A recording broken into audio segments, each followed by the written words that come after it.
Good morning, Mr. Chairman, members of the board. Thank you for everyone in attendance today. As we proceed forward, we will work on our parking situation. As you all know, our adjacent parking lot that is typically reserved for you all is now a stockpile staging construction access way for the new City Hall. So we will get that going forward. Couple administrative notes here. With regards to the October public hearing, I believe we will be going back to our normal schedule. So that is one thing that we'll be able to work with. And also, staff sent out to you this week the COVID-19 video and the requirements for all volunteers, committee members, and board members to watch that video. I did receive confirmation from 3 board members that they have already watched that. I also sent out an email with regards to possibly watching that at the end of the informal session, but today we have 10 items on our agenda, so we will be rather full. We do have a lunch period, typically at the end of our formal hearing. At that time, if anyone would like to join me, I will play that video on my computer and get some of you checked off. If you have something to do, then we will go down to the honor system with you all watching it and when you watched it. And a short test will follow. I'm just kidding. Already had 4 months of All right, so we have 10 items on today's agenda. Staff is going to just jump right into that. Are there any questions with regards to training, parking, and next month? Okay, first item on today's agenda, all items of new business. Agenda item number 1, 2825 Timber Neck Trail. The request that you have in front of you today is to encroach into the resource protection area buffer to construct a room addition, driveway expansion, and swimming pool. Looking at the proposed improvements, the areas that you see on the screen highlighted in gray are where those additions will occur. The addition off of the residence is in the front yard, located in the variable width buffer. In the rear yard is the proposed swimming pool, right adjacent to the covered porch and existing concrete patio there. And then the expansion of the driveway. Looking at the proposed improvements, this lot is on a cul-de-sac, and it is a rather tight pavement area, hence the desire to have additional parking. Looking at the site aerial, you'll see where that cul-de-sac is in this very unique peninsula that comes down with about 3 lots situated on it. Site photos from the rear of the property. So on the right of the screen, behind that shrub right there and adjacent to the residence is where the proposed swimming pool is located. Transitioning across the back, on the site plan there was made reference to extending a retaining wall. You see that wood retaining wall on the right. A slight bit of grade that carries to your left, that's where that extension of a retaining wall will occur to minimize fill outboard of the proposed improvements in the resource protection area.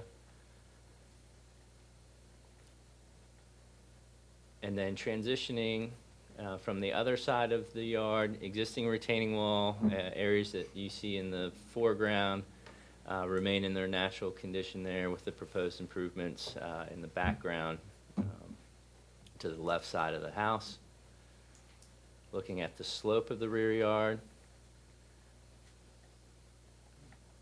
looking up from the waterway, and then transitioning to the front of the residence, that is where that proposed addition will come forward.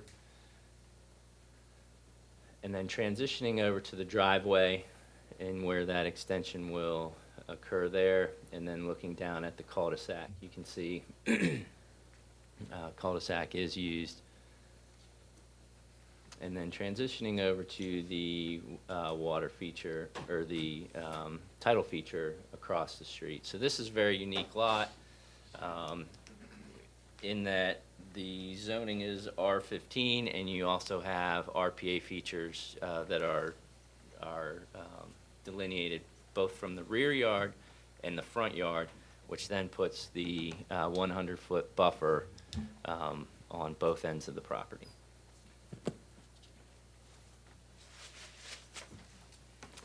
And with that, are there any questions in regards to agenda item number 1? Is it 525 square feet of new pool decking? Because part of it is old decking? Yes. If you look at the dashed line that goes underneath the proposed pool, right in this area, that's that existing concrete, although it will be redeveloped, then the new is on the outside of the swimming pool. Okay. Any other questions on agenda item number 1?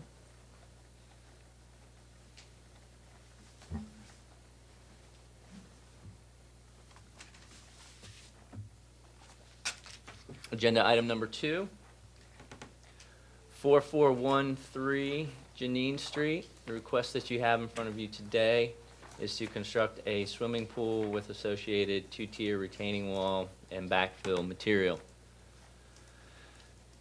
On the left-hand side of the screen, you will see the existing conditions highlighted in purple. On the right-hand side of the screen, you will see the proposed improvements highlighted in gray. Looking at the site aerial, this is at the terminus of the RPA feature.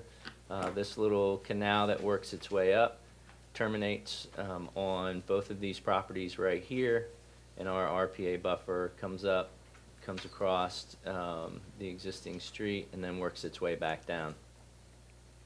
Topography on this lower reach of the canal is relatively flat, and as you get towards the headwaters of the canal, you have a little bit of increase in topography, and you'll see that in the proposed improvements. This is actually standing on the bulkhead of the property, vinyl bulkhead in place, no signs of erosion current, and the condition of that bulkhead is stable. You also see on the left-hand side of this picture the existing outfall. The existing outfall collects stormwater from the street right in this area, collects from the intersection a little bit down here, and then the pipes come over. Outfall actually on 312's property. And pipe comes down right here, discharges there at the headwaters of this RPA feature. It's actually standing on the bulkhead looking to the rear of the property. In the site plan, you'll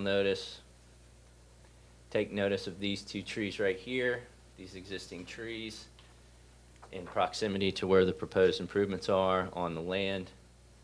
You'll see those 2 trees right here with those proposed improvements situated landward of those existing trees. Again, looking up the canal, transitioning over, this is actually standing on the floating dock. Looking up, those 2 trees with the proposed improvements situated behind them, and then transitioning across. So existing pavement here will be redeveloped, as well as this pad right here. Proposed swimming pool is situated in this orientation right here with the deck outboard of those proposed improvements. Staff did receive an inquiry of opposition to the request to encroach into the resource protection area to construct the swimming pool with associated pool surround. An official inquiry was not submitted via email or letter, but the request was made to staff to state the opposition at the public hearing. The concern is with the proximity to the proposed improvements and the edge of water. Concern with the proximity of the proposed improvements to the existing storm drain, as well as concerns with the elevation of the rear yard and the proposed improvements being situated on a slope. Staff did send the site plan to the individual via PDF email. regarding the inquiry, and did not hear a response back after that means of communication. So PJ, since this is 40% impervious, what's typical in that area, in that neighborhood, those streets? Looking down through the street, it's very unique. It varies when you look at the aerials, and the reason why I say that, Mr. Chairman, is because of the shoreline. If you look at the properties along Janine Street as you transition down, those lots are a little bit larger due to the environmental features, the Lynn Haven River. If you look across Janine Street to 401 and 408, you'll see that they're relatively tight, and those impervious covers are much higher. But you'll also notice that the size of the structures along the waterway are much greater. So in average, looking at an analysis, it's about average, but that's looking at very tight lots, what you see to the upper part of Janine Street versus lots that have a little bit more land area below Janine Street. The zoning out there is R 7.5. So those lots are relatively tight when it comes to the square footage, overall required square footage, which would increase the impervious cover just based off of driveways and residential structures alone.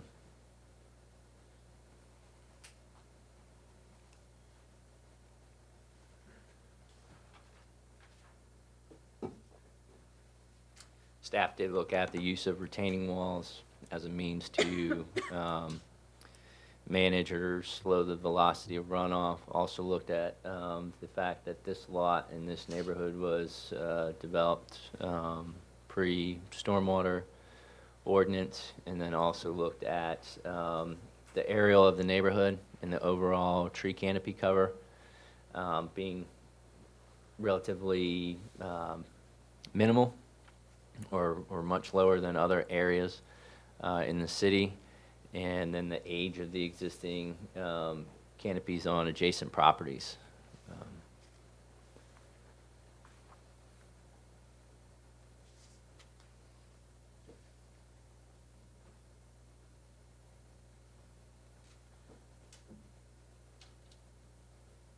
Any other questions in regards to agenda item number 2? Just one other, did they happen to say when that house was built? That was the previous one, I think. I will be able to look that up. You can just tell. I mean, our lot was recorded in 1964. Okay. I can get into the tax records and look at when the structure was built. Was this the one where the person's in your write-up that said it had been there for 40 years? Yes. So Yeah. Gives you Okay. a close idea. she's been there a while. Yeah. Did you catch that above-ground pool across the draw? Okay. This one right here? That guy. Yeah. So that's been there for a while. And the reason why I know that, if you don't remember, about a year ago, a young gentleman came in with a deck wanting to launch kayaks from. Yeah. This is his lot right here. And that's his little structure that was built. Okay. Because I thought the same thing, because there was that old launch road. Yeah. That came down the property line right here, and I had looked over at that pool that kind of hangs off the cliff. PJ, do they need the retaining wall in the Um, backyard? I mean, it looks like it's pretty stable. And is that going to bring in a lot of fill, or will it actually help to keep some, I mean, are they gonna be put in a planting bed? It doesn't show on here. Are they gonna be put in a planting bed to take runoff and that sort of thing? So I believe it was in the water quality impact assessment that the engineer record did state that they would be using it just for that. The upper retaining wall with the swimming pool was to limit the Shed. necessary fill up there, and then the lower one also to deal with slowing down that velocity of stormwater and allowing infiltration behind the wall. 1964. All right, great. Mr. Payne just informed me that the residential structure was built in 1964. Thanks. Any other questions with agenda item number 2? Moving along to agenda item number 3, 1304 East Bay Shore Drive. Variance request you have in front of you today is to request, or to encroach into the resource protection area to construct a swimming pool and associated pool surround. There's also a request to construct a detached garage on the property. The detached garage associated with this request is located in the resource management area of the Chesapeake Bay watershed. Looking at the proposed improvements on the screen are highlighted in gray. So off the rear of the residence, you have a proposed swimming pool and associated patio area.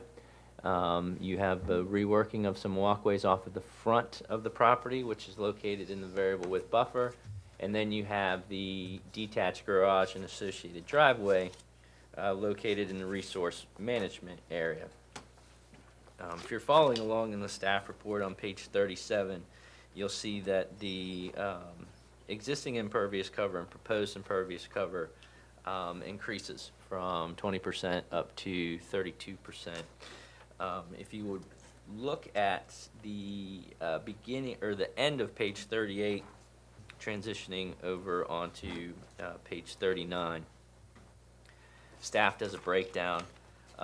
With the redevelopment of this lot, there is 573 square feet of new impervious cover that is proposed. Of the 573 square feet, approximately 3,531 square feet, or 62% of the new impervious cover associated with this request is located in the resource management area associated with that detached garage, driveway, and walkways. Approximately 167 square feet, or 3% of the new impervious that is being requested, is proposed within the variable width buffer, and approximately 1,557 square feet, or 26% of the new impervious cover associated with this request is located in the 50-foot landward, with a small portion, 514 square feet, located in the 50-foot seaward buffer. Well, here we'll go through the site photos. So looking at the aerial, you'll see that this sits on the corner of Swan Lane and East Bay Shore. Somewhat of a unique lot. The detached garage will be located in this area right here.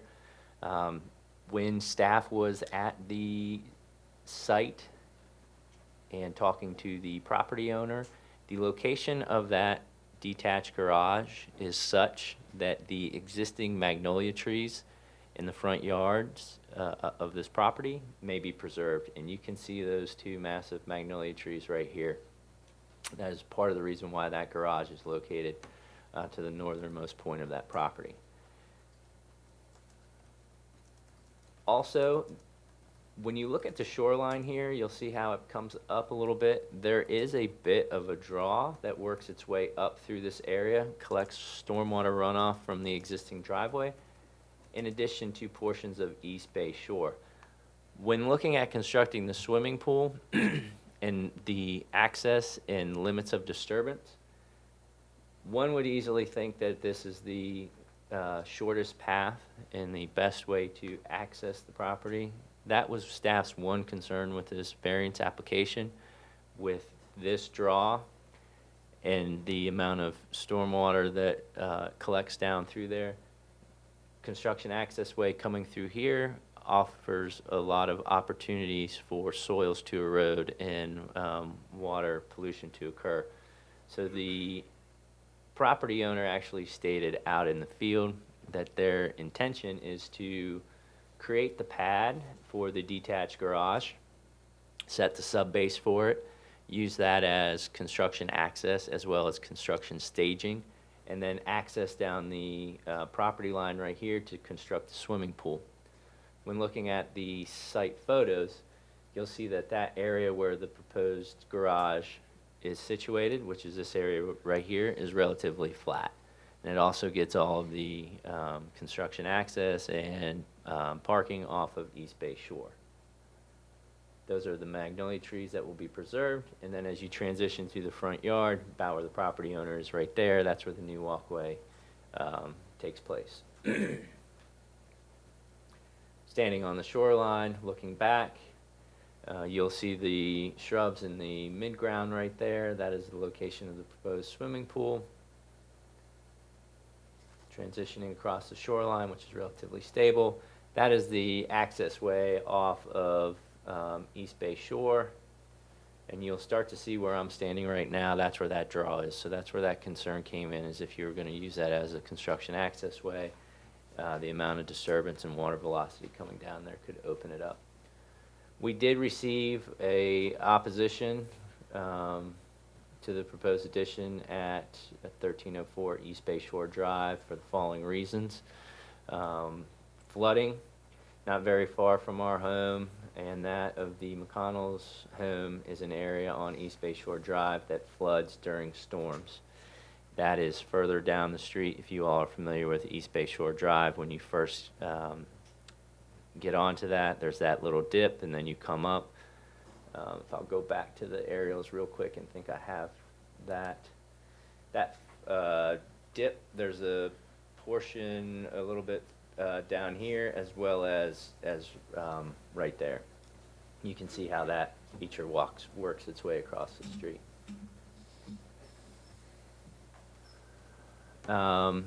Second, ecology. In addition to additional flooding concerns, the proposed addition will increase runoff from the property and further endanger water quality.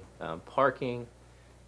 This letter of opposition lives directly across from the property.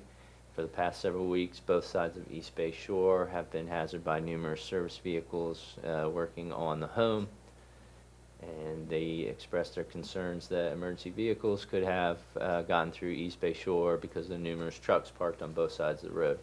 Only one can imagine how impeded traffic would be if the proposed additions were accepted.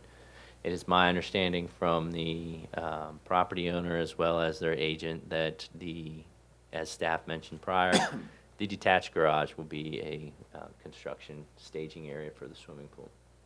Personnel safety.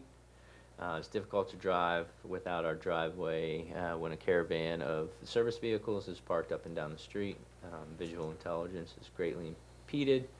And should the variance be granted, it must be contingent on temporary construction parking created on the property and can be remediated when construction is complete. So that is the letter of opposition that staff received in regards to variance application number 3. And with that, are there any questions for staff? PJ, do the math for me one more time, because this says you're going from 9640 of impervious to 15.4, Yes. but the area of new development is 2246. So is 4,000 square feet not in our jurisdiction? Yeah, the garage. About 62% of that request, correct, is not. And that's associated with the detached garage and portions of the walkway and the variable width buffer that go to the front of the residence. If the applicant had just come in with the detached garage and the walkways to the front, staff would have been able to handle that request administratively. So you have about 40% of this request, which is in the 100-foot resource protection area, and the majority of it in the either variable width buffer or resource management area.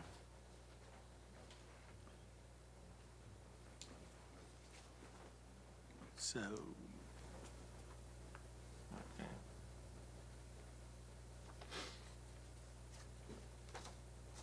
So are you saying the applicant could have come to you with just the area that's in the orange, that's in the buffer area, and then come later and done the garage by right under a separate application? Yes. I do one question. Is it Swan Lane? Yes. I assume the applicant has done the research to make sure that they have the easement to access that, if that is indeed a private road? Yes.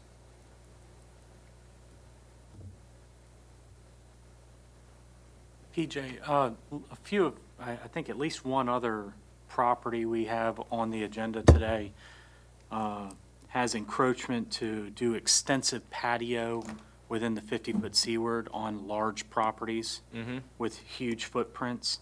Is there a reason they didn't try and put the two different seating areas of the extended patio beyond the pool when they already have a huge brick patio attached to the house and a covered porch? Is there a reason why they didn't try and move that to the, I guess, the northeast side of the pool versus down there into the seaward 50?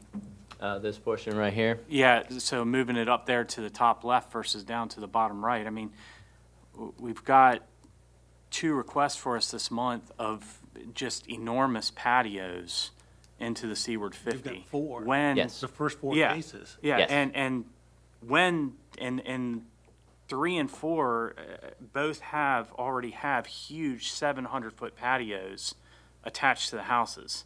So I mean, where there's actual space for them to engineer these out of the 50 and still have a beautiful, huge patio, I guess is my question. And one of them, I know at least one of them you've conditioned for it to be out of the 50, but some of Yes. them you haven't conditioned Right. for it to be out of the 50. So can you kind of walk me through that? So the conditions with regards to some of them being conditioned out, some being conditioned in, is really based off of site visits. Based off of site visits, what the existing conditions are we dealing with an area of turf? Do we have any areas of slope that we have to contend with? Are there retaining walls associated with the proposed improvements that would limit that fill? And then specific to this request right here is how we're going to access the site. And my opinion right now, having gone through the past 2-3 months with some substantial rain amounts and events that have occurred, construction access way, and how that impacts those existing conditions on the site is very critical. And that is one of the things that came in with this variance request right here. And you'll notice the area that's highlighted in green. It's one area that staff had as concern for accessing the site, didn't believe that that portion of the site should be impacted at all with construction access, and actually utilized as restoration areas. So it's a number of components that come into effect with those decisions. I swear, as soon as we ease off on the 4x4x4x8, everybody comes in with these gigantic patio requests. It is. Like, there's no minimum to afford relief consideration here. It's just, I want it. Every single one of these, if that was in place, would be greatly reduced. I guess my issue with this one is they have some room to work with on that northeast part of the lot for the patio. And we're allowing not only, it looks like a fire pit seating area, also a dining area, where I'm assuming the current dining area is up on the brick patio. And then, I just think, how many dining areas is acceptable within the 50 is, I guess, my thing. I'm all for making your house look good and everything, but work within your contours and stay, when you can, out of the 50. And this just looks like it's not a minimum to me on this one. Thank you. So. Any other questions with agenda item number 3? Moving along to agenda item number 4,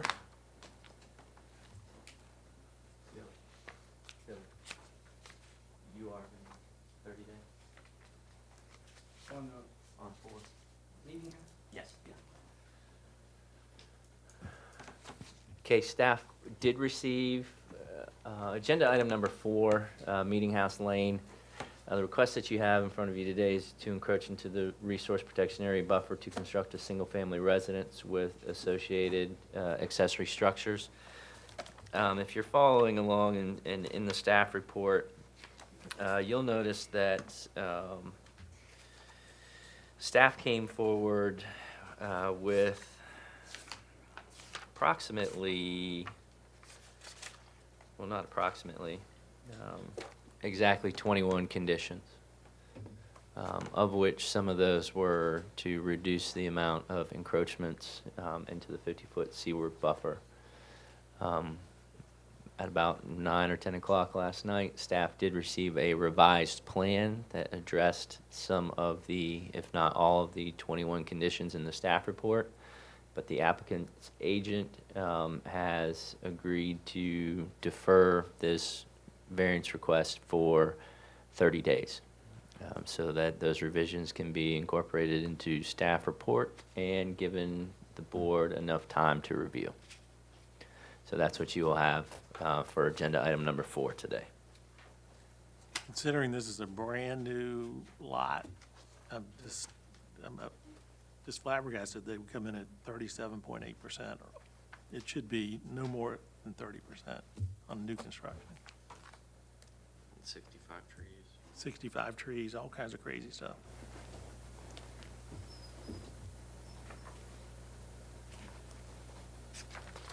Any other questions for agenda item number 4? Okay, moving along to agenda item number 5.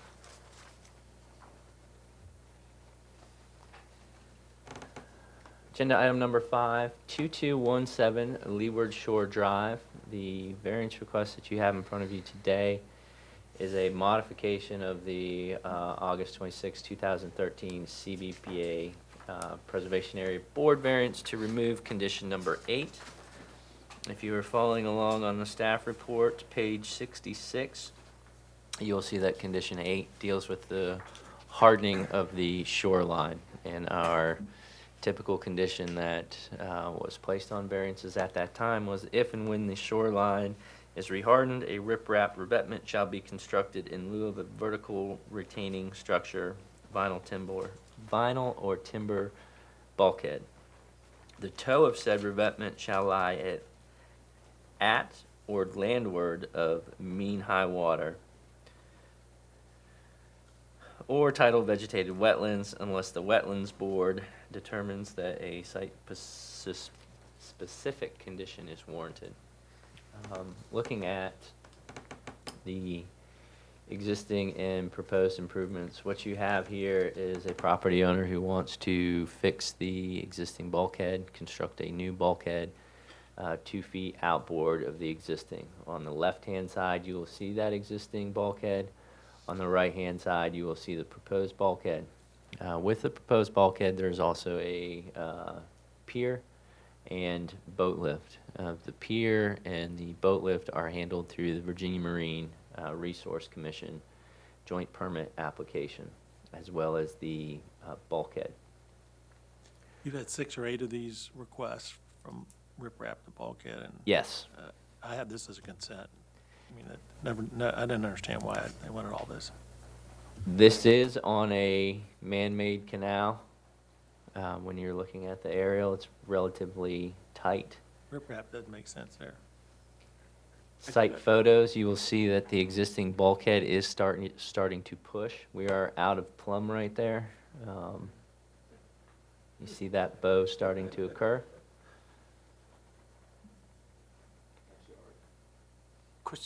Quick question for you, PJ. Has Yes. it gone before wetlands yet? Does not have to go in front of wetlands board because mean high and mean low water occur on the bulkhead. Okay.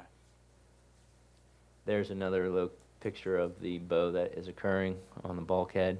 Do you have a picture of the adjacent property where they actually did put a riprap in? I have aerial picture, just the aerial picture north, this area right here. You can start to You can't see that a little bit in the background right there. You can see where that riprap occurred. You can also look at the site photo. So if riprap was to continue across, you'd be coming through this portion. Has the pier and boat lift gone before wetlands? No, pier and boat lift will be on the joint permit application, to which VMRC will not claim jurisdiction because it's a man-made canal. We did receive a letter of opposition in regards to the proposed improvements. Those have been forwarded over to the applicant's agent as well as their consultant to address. I'm usually all for these, but in looking at the aerial, this one already sticks out in the canal versus further than the other adjacent properties.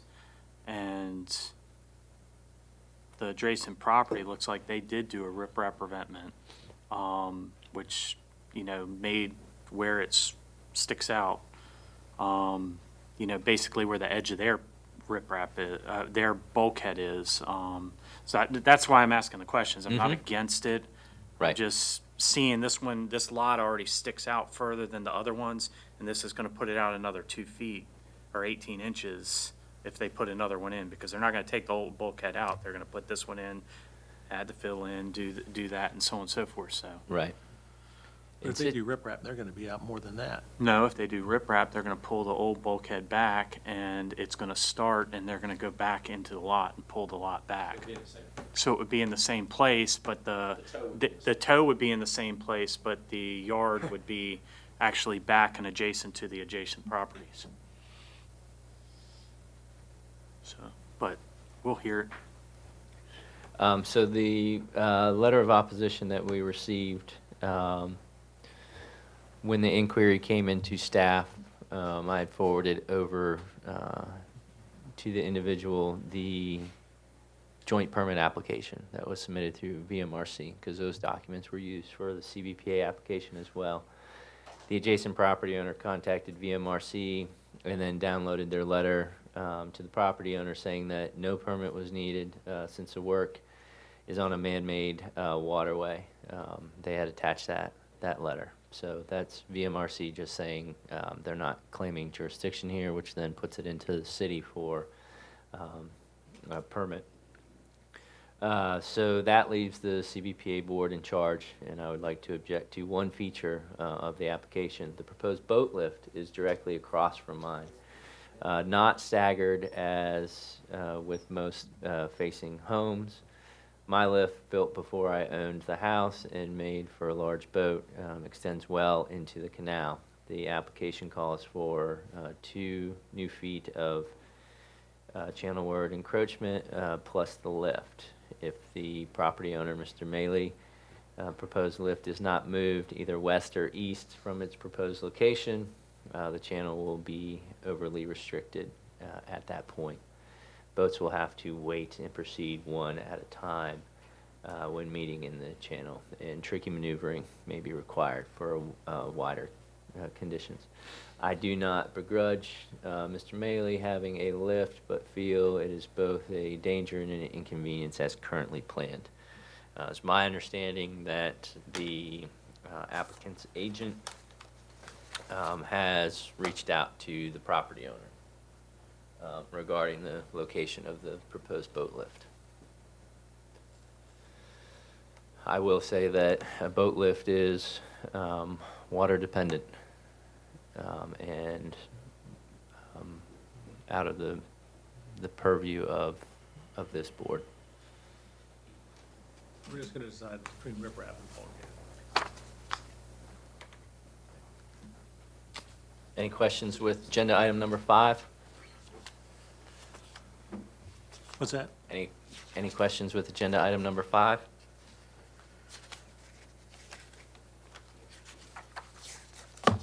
Okay. Moving along, agenda item number 6, 1925 Twin Cove Road, the encroachment into the resource protection area buffer to construct, in addition to the residence and shed, new garage, wood deck, and swimming pool. This is a very unique peninsula-shaped lot. We are looking at an existing impervious cover of 12% and increasing the impervious cover up to 20%. As my if you look at the screen, the proposed improvements are highlighted in the light and dark gray. You have the existing residence, which will remain. You have additions off of the front as well as off of the rear of the property with associated accessory structures. The existing shed located here, which will be expanded, and then the garage, which is actually connected to the residence with a breezeway. Unique to this, and given the peninsula-shaped lot, if you're following along on in your staff report, on page 58, you'll see that the majority of this request is for the detached garage, but also unique to this, the lot was platted back in 1944. 1944, and the length of this shoreline is pretty impressive. And when you look at the proposed improvements that encroach in there, you're still going to have several hundred linear feet of shoreline remained or preserved in its natural state. Over 80% of the shoreline will remain as shown. When you look at that number and the existing conditions, this is actually standing out on the pier, looking up to the northernmost cove, and then also off to the right. The existing residence is in the background, and it is my understanding that the previous property owner was an engineer. And what you see on the shoreline there are actually core concrete samples. So that's a testing mechanism, and that is putting to use reuse of a good material. Those are core drillings of concrete. It's pretty interesting, pretty neat when you see that out in the field. This is looking up the other shoreline. As staff mentioned, the majority of this will be left in its natural state. It's a great reuse, I think. When you look at where these proposed improvements are situated on the lot, majority of them occur in areas currently devoted to turf. So you'll have additions to the primary structure coming off of the rear here. This is actually standing at the tip of the peninsula, looking back. You'll see that the majority of that turf runs to the top of bank and then goes into a natural state. This is that standing at the residence looking out to the peninsula.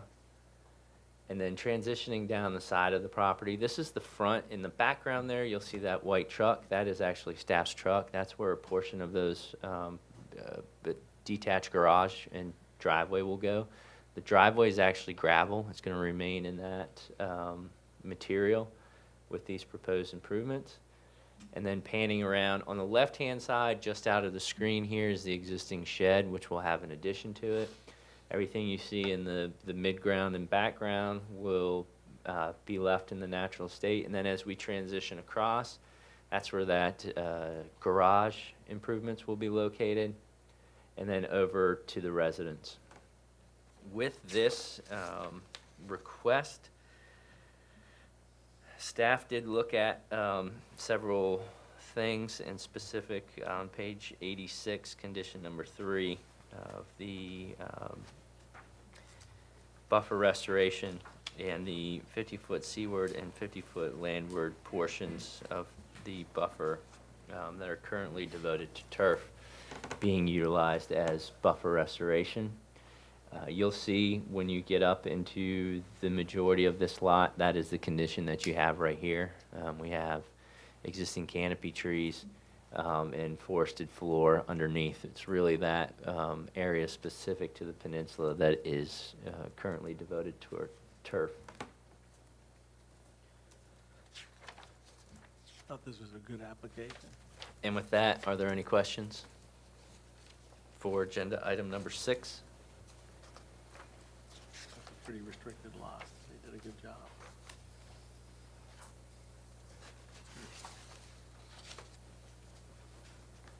Can we have that consideration for consent?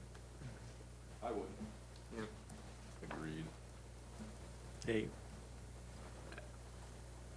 I'm not in love with the size of the wood deck they put out there because it looks giant out Mm. into the feature.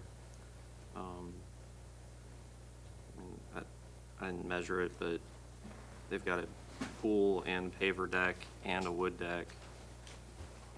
And most of the wood deck is out into the Seaward 50.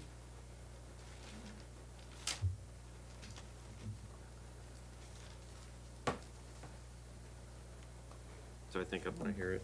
Sorry. Sure. Any other questions for agenda item number 6? Hey, PJ, just Yes. going back to the previous case, you guys recommended that, the difference between bulkhead and riprap. Why is that? You said recommended for approval, For the previous case. I forgot to ask you that. staff's opinion, it's a man-made canal that goes down through there. It's relatively narrow. If you look at the condition, there could be different ways to harden that shoreline. You could excavate behind the existing bulkhead and slope back that lot. That would entail a lot of land disturbance. You could also split the difference there. That would have additional encroachments out into the channel. Water depths out there. Your riprap could be pretty extensive. Okay. So back to case 7.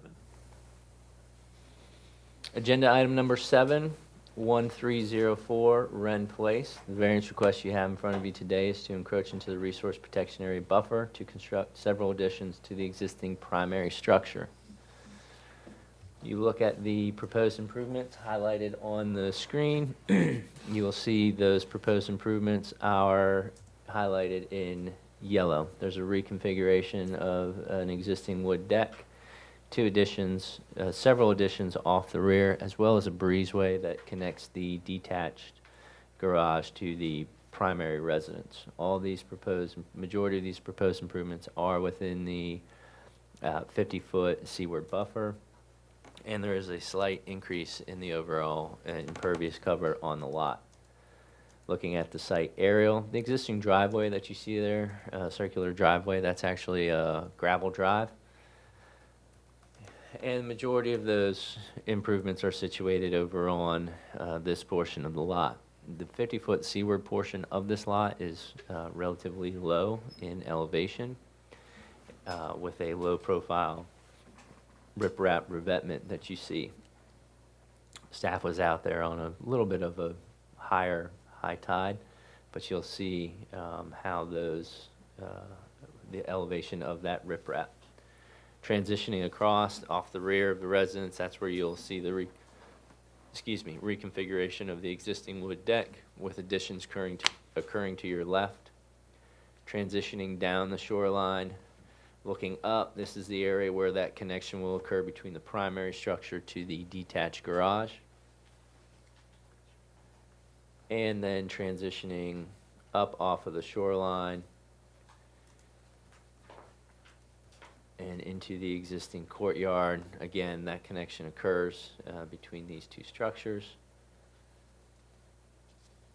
And then an addition off of the left-hand side of that detached garage.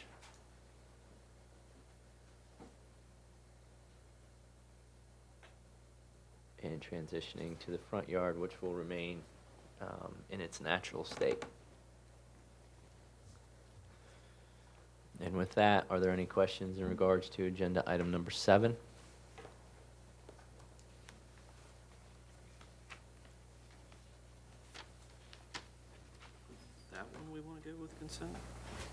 I had this one as consent. As did I.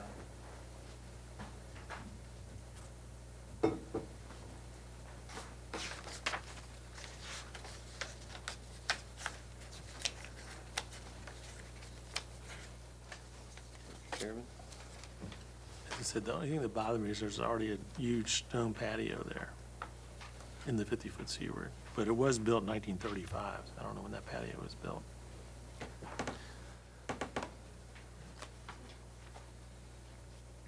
Joe, where's everybody else on consent on this?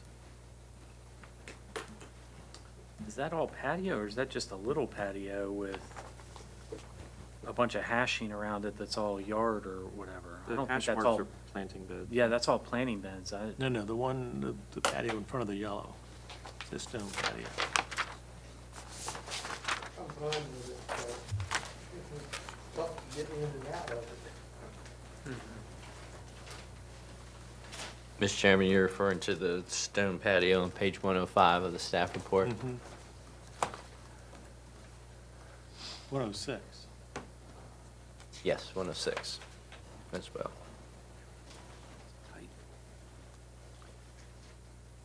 This area right here.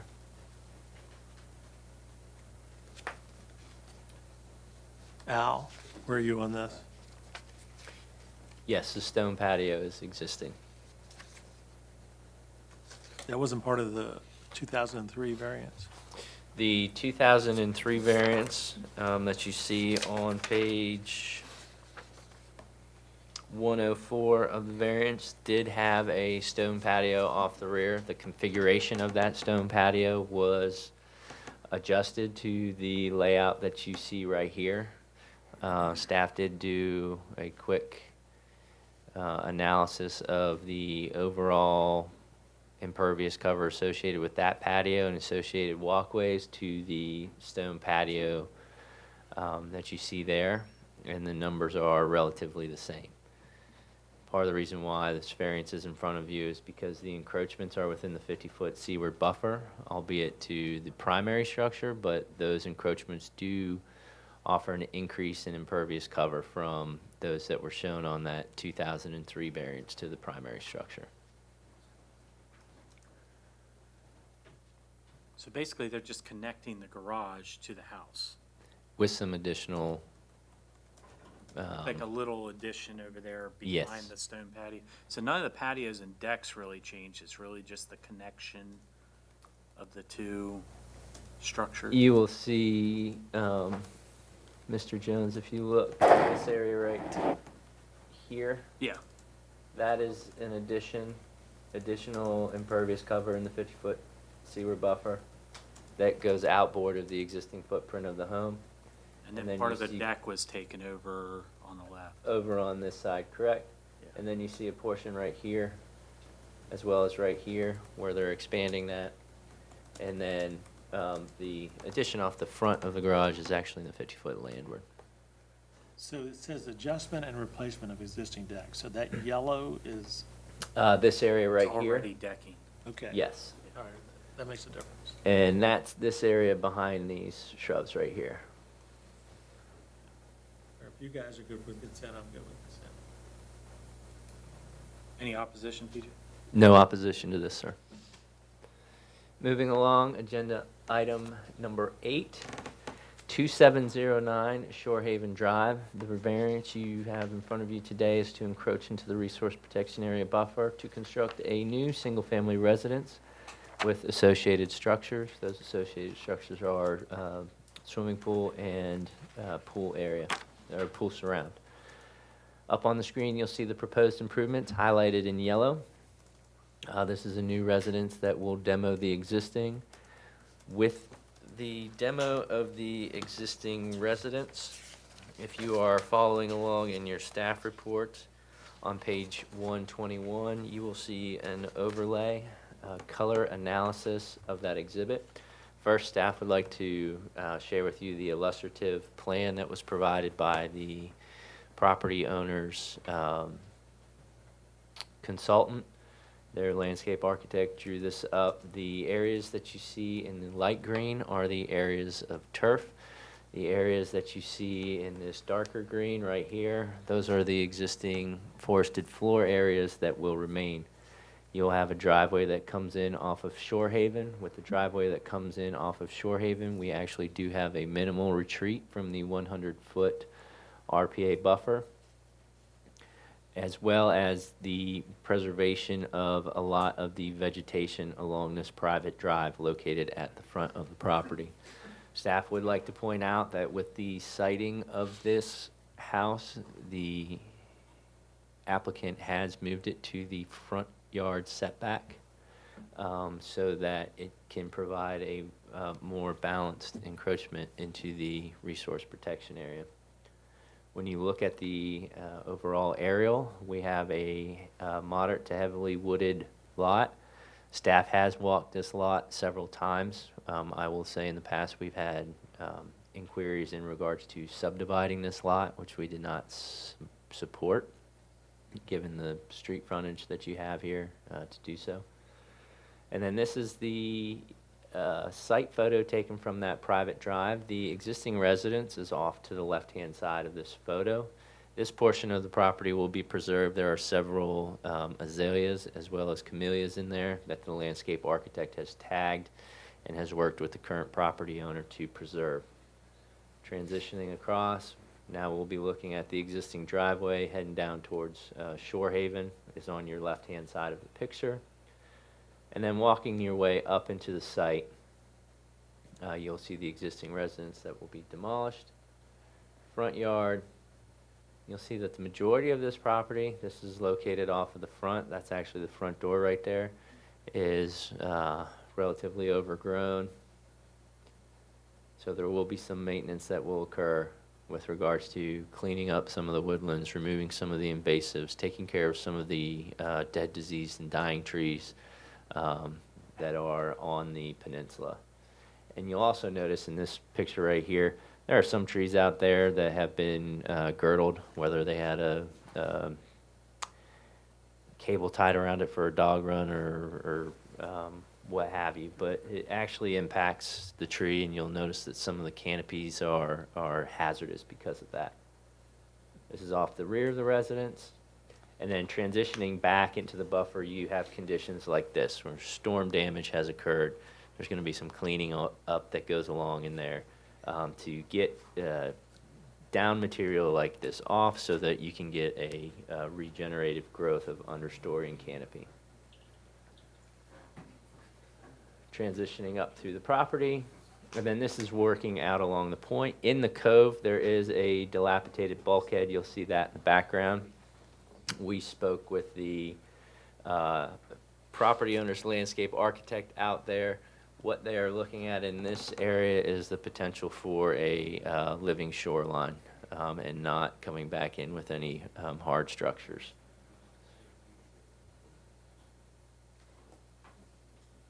What'd you guys think of this application? I liked it. Oh, great.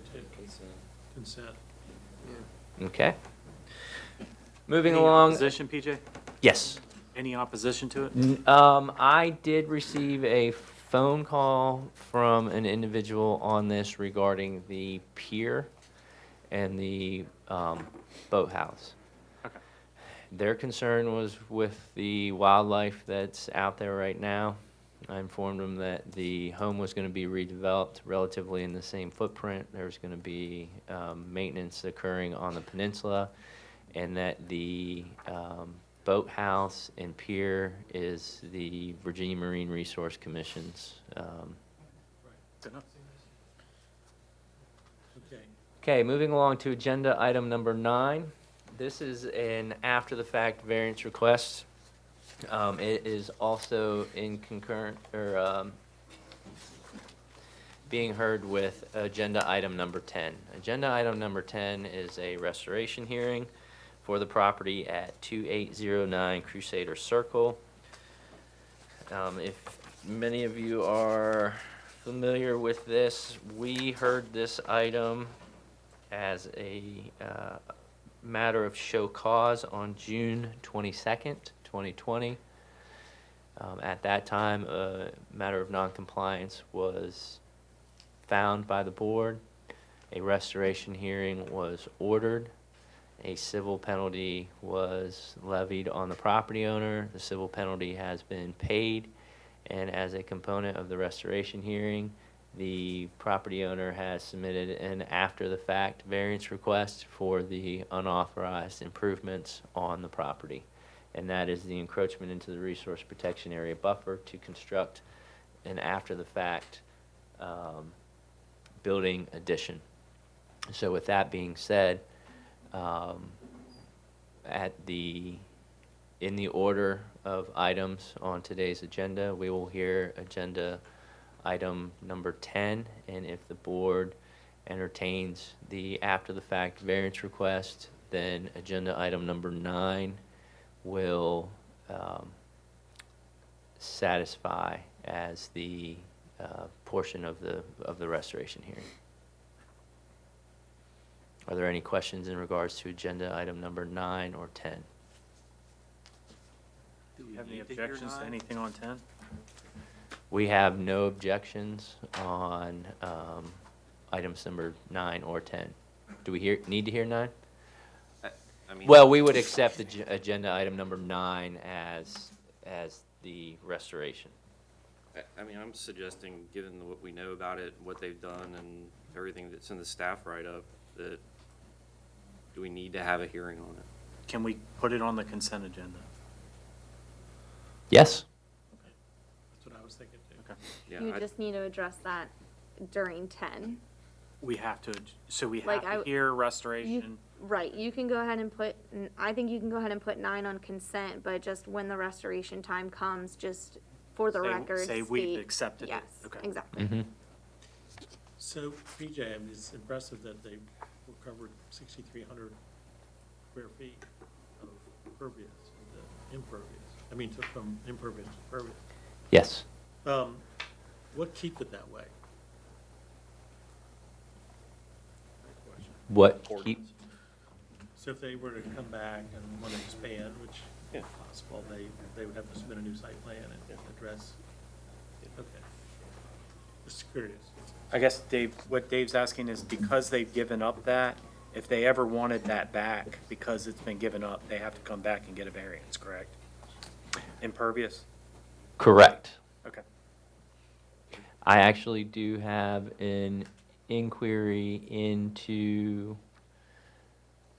Virginia Department of Environmental Quality regarding just that, and what is there anywhere that addresses grandfathering of impervious cover? How long do you have to act upon impervious cover? I think once you've gotten a site plan approved with it shown differently, that rules. That's my opinion. Okay, so it looks like a win-win. That I was leaning that way with regards to how they treat stormwater. But when you look at the actual act, there's no description of that. So 9 goes on consent and we vote on 10. Correct. All right, Yep. Everybody okay with that? cool. We'll take a 5 or 6 minute break. Yep. Get the coffee out. The batteries are going dead.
Okay.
Good morning.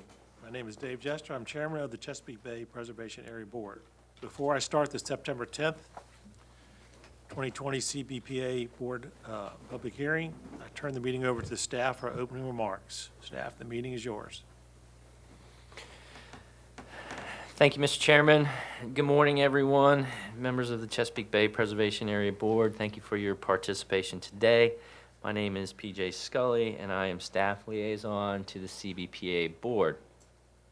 Due to the coronavirus COVID-19 pandemic, special precautions have been taken for this meeting, including facilitation of public participation in the meeting in person or virtually via WebEx. Also, this meeting is being recorded. Staff is requiring everyone attending in the chambers today to please practice social distancing. The board and staff seating have been spaced accordingly. Everyone here, please maintain a safe distance of at least 6 feet from others. If you absolutely must be within 6 feet of someone, you must wear a mask covering your mouth and nose. The number of attendees in the audience has been limited today to allow for appropriate spacing and seating in the council chambers, and seats have been marked such. For persons that will approach the podium, staff will be sanitizing the surface of the podium between each speaker, so please give staff time to do so. Once the speaker in the chamber has completed their comments for the day, please exit the chambers through the side exit, which we all see to the left of the podium that has the sign that says exit only. When exiting this door, please open with caution. That doorway does open into the hallway.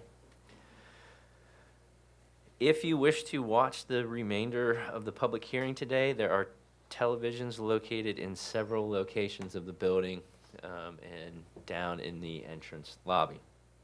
To accommodate those that prefer to speak via electronic means, registration has been provided on the CBPA Board's webpage at www.vbgov.com/CBPA.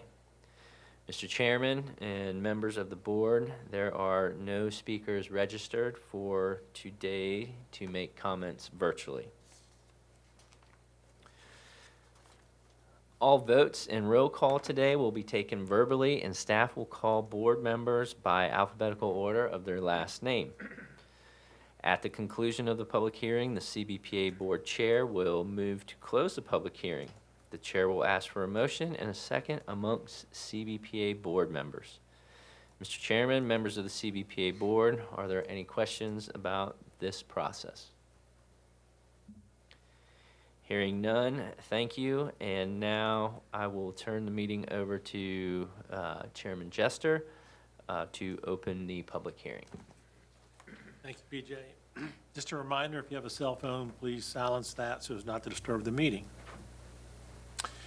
If anyone plans to give testimony before the board today, please stand and raise your right hand. Anybody that's going to speak today.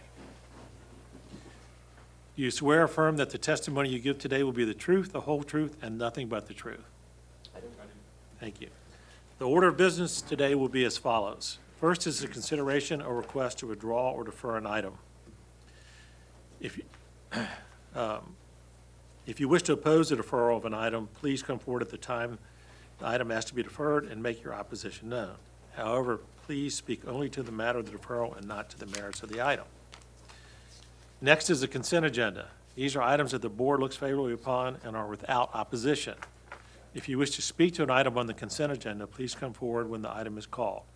If there is opposition to an item on the consent agenda, it will be moved to the regular agenda to be heard in its normal order. Consent items will be voted upon as a block and will not be brought up again for further consideration. Next are the regular agenda items. These items will proceed in the following manner. Statements by the applicant or agent and proponents, statements by any opponents, rebuttal by the applicant or agent, and deliberation and disposition of the application. During board deliberation, there will be no further public comment unless a question is asked by the board. The board will remind all participants that the applicant is limited to 10 minutes and all other comments are limited to 3 minutes each. Staff will be timing the presentation, and we ask you pay attention to that timing. Lastly, the board will hear show cause and restoration items. Please note that any actions of the board today may be appealed to the Virginia Beach Circuit Court within 30 days. The board may take a lunch break from approximately 12 to 12:30. This time may fluctuate depending on the order and length of applications. Finally, all fees payable to the City of Virginia Beach for an application must be paid for an application to be considered complete. The first item before us today is approval of the minutes from the August board meeting. Are there any additions or corrections to the minutes? Do I have a motion to approve? Motion. Second?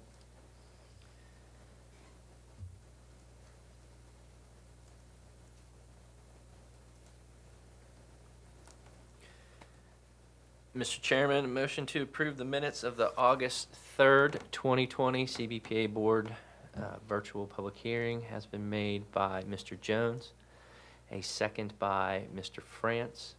The vote is open, and staff will call upon each board members individually. If you are in favor, please say yes. If you are opposed, please say no. Mr. Dreps, Yes. Mr. France, Yes. Mr. Jester, Yes. Mr. Jones, Yes. Mr. Smith, Yes. Mr. Steyer, Yes. Mr. Wallace. Yes. By a vote of 7-4, 2 absent, the minutes from the August 3rd, 2020 CBPA Board public hearing has been approved. This vote will also serve as roll call for those present today. Mr. Chairman, we do have a quorum. Okay, thank you. Next, are any requests for deferral or withdrawal? Please come forward.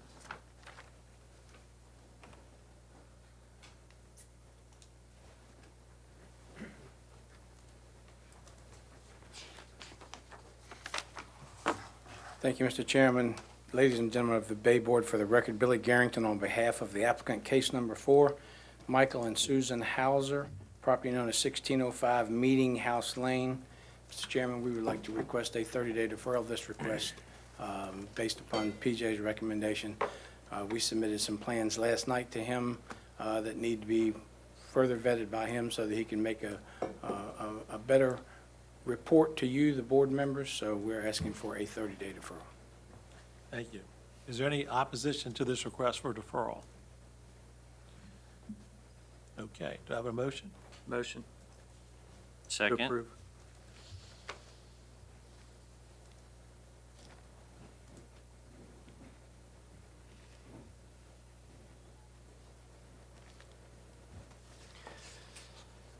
Mr. Chairman, hearing a second, a motion to defer the application of Michael and Susan Hauser, Meeting House Lane, G-Pin number 1489137288 for 30 days has been made by Mr. Jones, second by Mr. France. The vote is open. Mr. Dreps, Yes. Mr. France, Yes. Mr. Jester, Yes. Mr. Jones, Yes.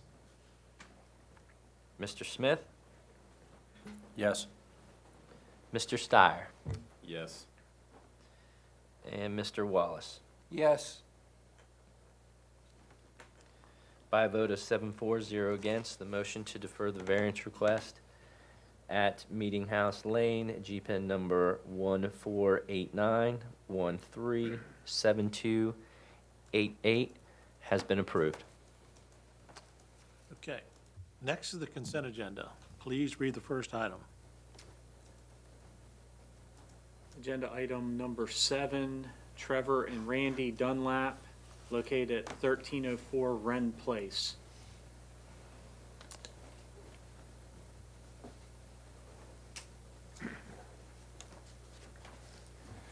Thank you, Mr. Chairman. Again, ladies and gentlemen of the Bay Board, for the record, Billy Garrington on behalf of the applicants, Mr. and Mrs. Dunlap, property known as 1304 Wren Place and Birdneck Point subdivision. Our disclosure statement is current. All of our fees have been paid, Mr. Chairman. We're in agreement with the staff recommendations, and we appreciate you putting this on consent. Thank you. Is there any opposition to this application? Okay, can you read the second? Agenda item number 8, Benjamin and Holly Proto, 2709 Shorehaven Drive.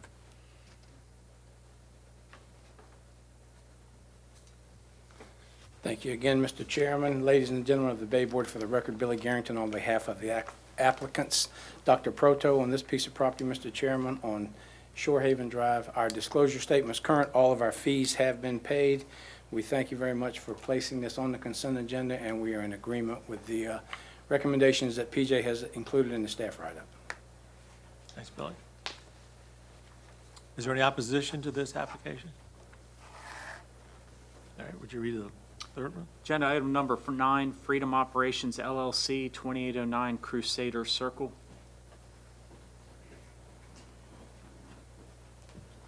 Good morning, ladies and gentlemen, members of the board. For the record, Brian Owen with MSA. Going to say all fees are paid and all disclosures are current. So just to advise, we do agree with the 5 items as listed by the board and its representatives. Great, Thank you. thank you. Is there any opposition to this application? Okay, you ready for a vote? I'll make a motion to approve. Second?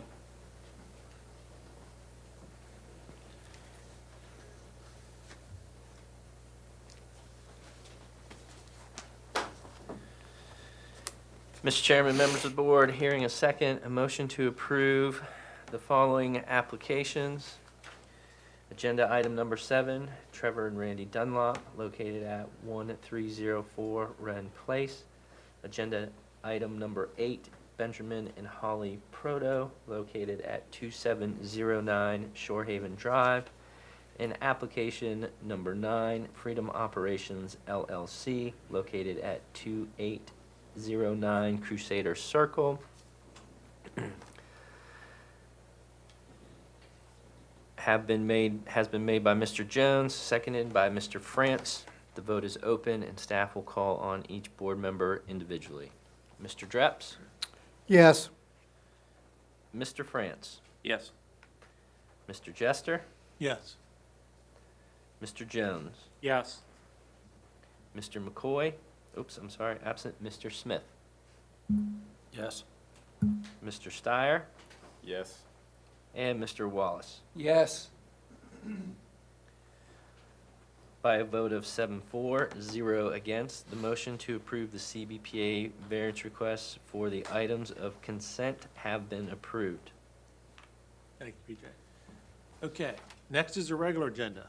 Please read the first item. Agenda item number 1, David and Stephanie Moore at 2825 Timber Neck Trail. For the record, I'll be abstaining from this one as my company is the presumptive contractor. And can you please list the address that your company is located?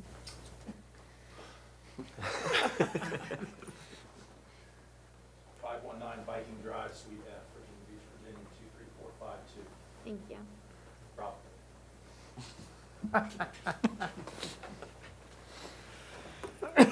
Good morning, gentlemen of the board. My name is Brad Martin. I'm with Clark Design Group on 824 West 21st Street in Norfolk. I'm here representing the owners and applicants, David and Stephanie Moore, on this project. We appreciate the work that PJ's done with us and his staff. We feel we've put a responsible application in front of you. Just a little bit, very quickly, I don't want to restate anything that PJ has already gone over. The disclosure statement is accurate and the fees have been paid for this project. The Moores moved into this house in 2007. They have 3 children, one each in elementary, middle, and high school. And they say they intend to live in this house until all 3 kids graduate from Cox High School. So what we've asked for is a 909 square foot addition on the front of the house to be a master bedroom, master suite for mom and dad. And then a area in the driveway to get one more car. Being the father myself of a 16-year-old driver, I'm surprised they didn't ask for about 40 feet of width on that driveway, but they've only asked for one more car there. And then in the backyard, we do want to show a pool and a pool deck. As far as the logistics of that, there is the 400 square foot deck that's already out there. In answer to a question during the informal, yes, that is a net plus 525. The total deck that we're asking for is 925 square feet. 400 square feet of that is is redevelopment, so there's only 525 square feet of net increase in impervious area, plus the 314 square feet of the pool. We saw the opportunity. This property in the backyard has 2 retaining walls on the upper side of the backyard, and it is the intent of the project and the property owners to keep that 24-inch oak tree that sits back in the backyard. And then we saw the opportunity to continue that kind of retaining wall, timber retaining wall around. We will probably firm that up. Those bushes in the picture right there are going to be gone, but the 24-inch oak tree is intended to be saved. So we saw the opportunity to just continue that retaining wall as is necessary. So those are the specifics of the project. We have read the 15 conditions. We're in full agreement with them, and we'll be happy to answer any questions that you might have about this project.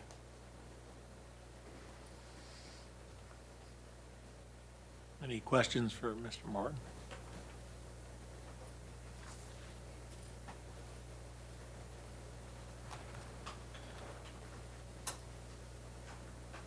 Okay. Is there any opposition to this application? I guess if not, we're in discussion.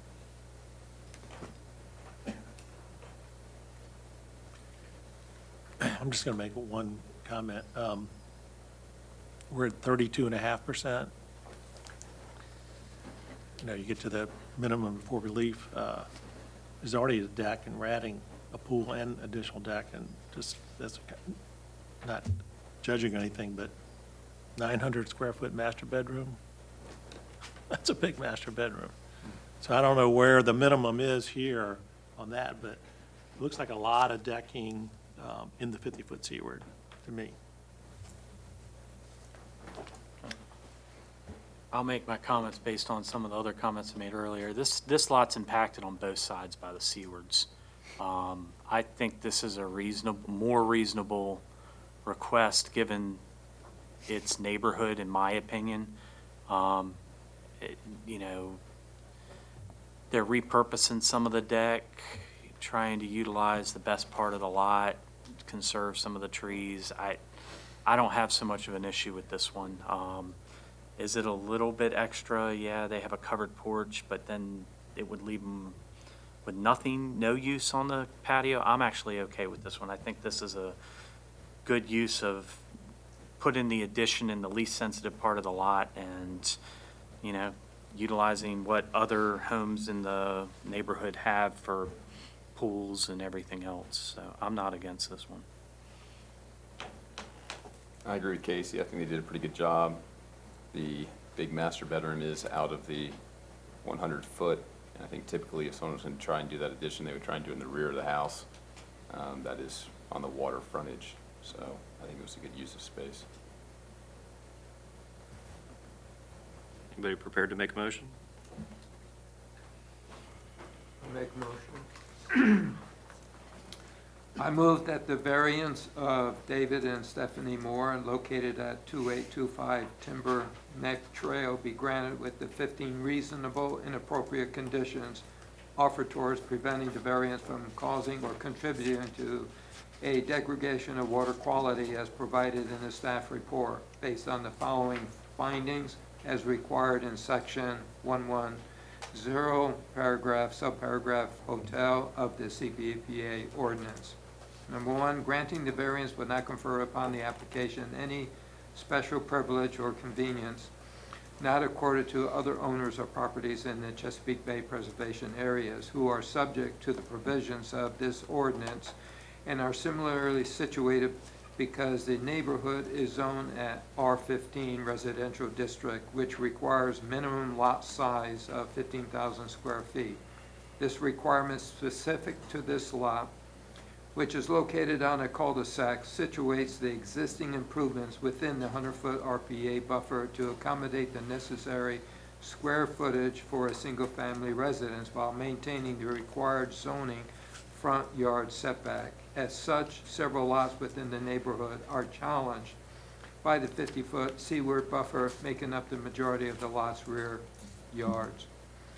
Second, the encroachment into the RPA on this lot is not based upon conditions or circumstances that are or have been created or imposed by the applicant or predecessor entitled because the house was built in the 1960s prior to the enactment of the CPPA ordinance, and the CPA buffer encompasses almost the entire parcel.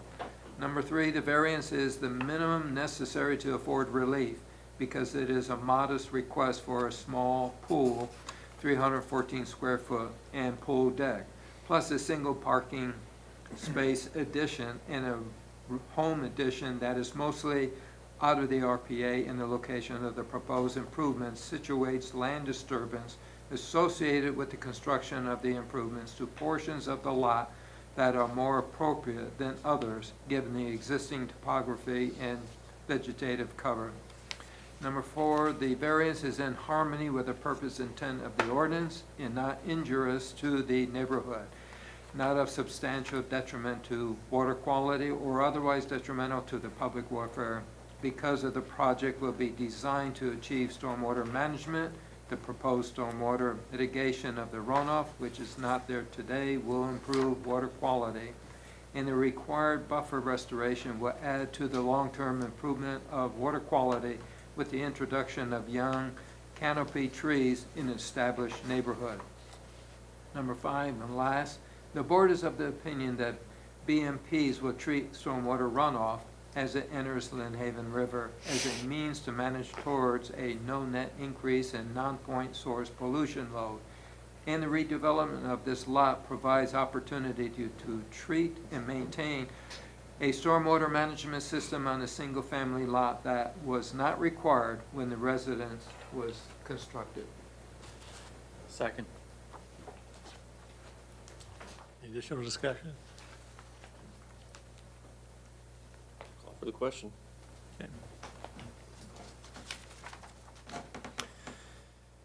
Mr. Chairman, members of the board, hearing a motion to approve the variance request located at 2825 Timber Neck Trail has been made by Mr. Wallace and seconded by Mr. Jones. The vote is open and staff will call on each board member individually. Mr. Dreps? Yes. Mr. France? Yes. Mr. Jester? Yes. Mr. Jones? Yes. Mr. Steyer? Smith? He had to abstain. Yep, sorry. Yes. And Mr. Wallace? Yes. For a vote of 6-4, 0 against, the motion to approve the variance request for 2825 Timberneck Trail has been approved. Agenda item number 2, Joe and Susan Martone, 4413 Jean Street.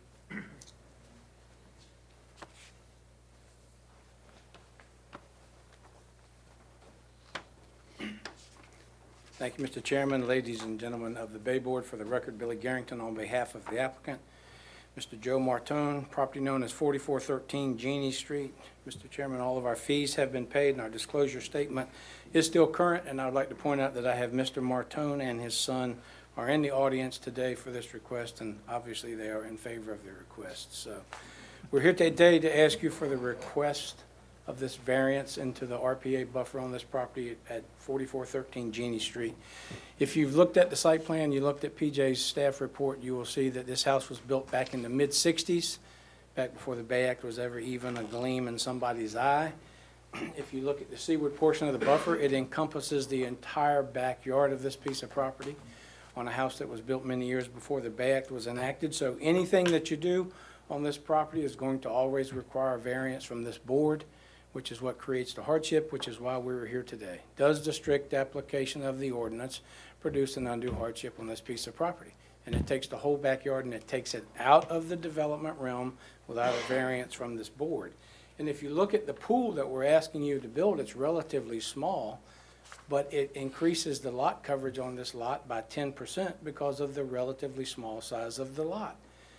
In the aerial photograph that PJ was showing you earlier, it showed you how small this lot is as opposed to the lots that you see out on the point of this subdivision, how much bigger those lots get. And this is just about out of power.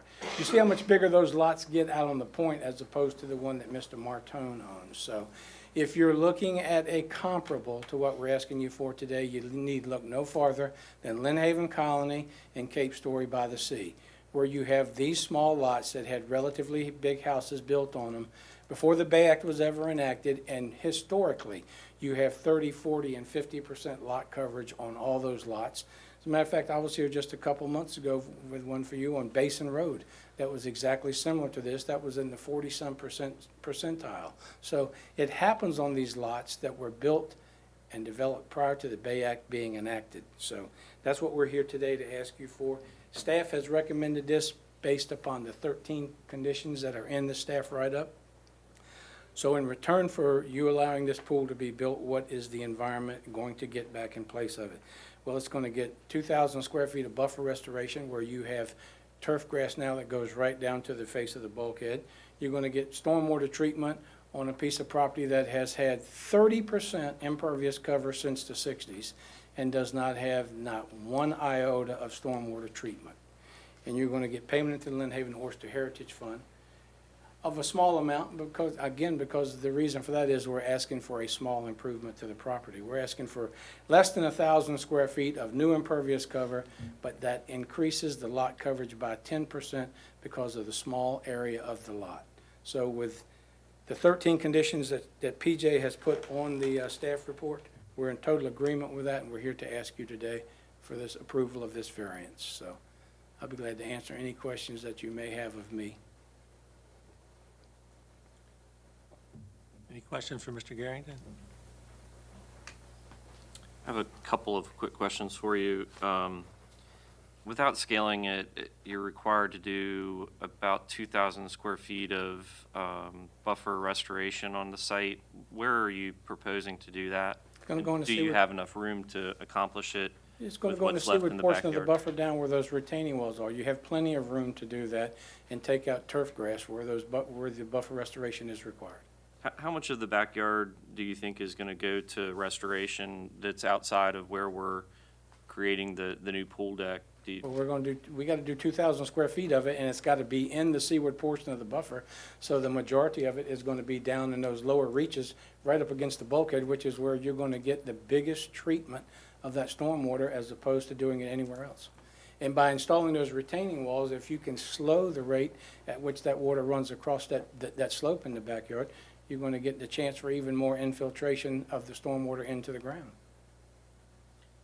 and that leads me to my second question, which may be a question for your engineer. Why are we doing 2 retaining walls out there? Usually when that happens, we're adding fill, and we don't really like adding fill back there in the buffer. So can you or Mr. Martin explain to me what the second retaining wall is for? We'll let Mr. Martin answer. Sure, it's a perfectly good question. The retaining wall that's right on the back side of the pool deck, we want to keep that at about 18 inches. It's an issue of height of where we want to be, because obviously the pool is coming out flat, the ground is leaving us a little bit, getting lower.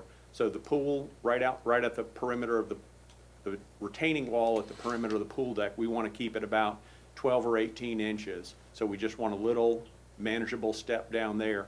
Then we do want to do a little bit of fill, but not much, just to flatten out some of that area to slow down the runoff that's coming off the pool deck and whatnot. And then we want another little 18-inch retaining wall further down, which is going to probably be where our bioretention planning bed is going to be to catch all that. So we do want to flatten that grade out, have that water running slower into the bioretention planning bed. So it was an issue of height of the retaining walls, having something that we could step down off of the pool deck. So the second retaining wall is, to some degree, tied into your stormwater management approach? Absolutely, yes, sir. Thank you.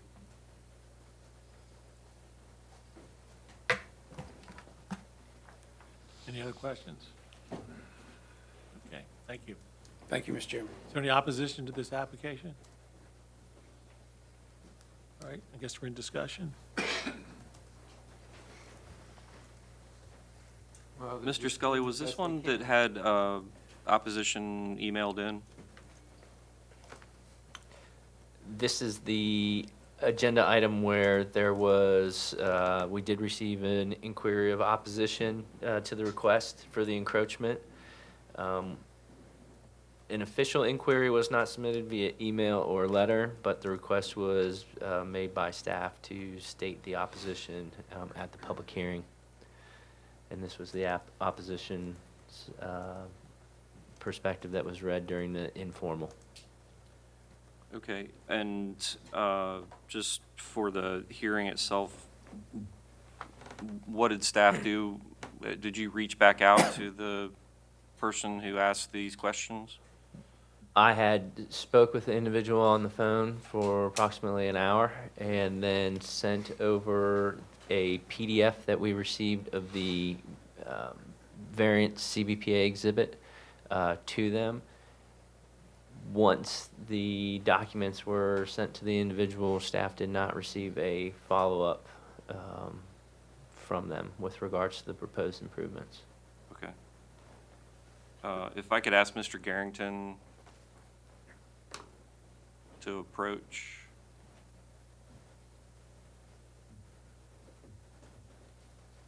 Yes, sir, Mr. Franks? We've got, I guess, an unofficial but certainly interested party that asked some question or had some concern. Did you have any discussions with this individual at all, or did they approach your client or anything of that nature? Did not approach me, and my name is listed on the application as the agent for it, so I haven't had any contact with them at all.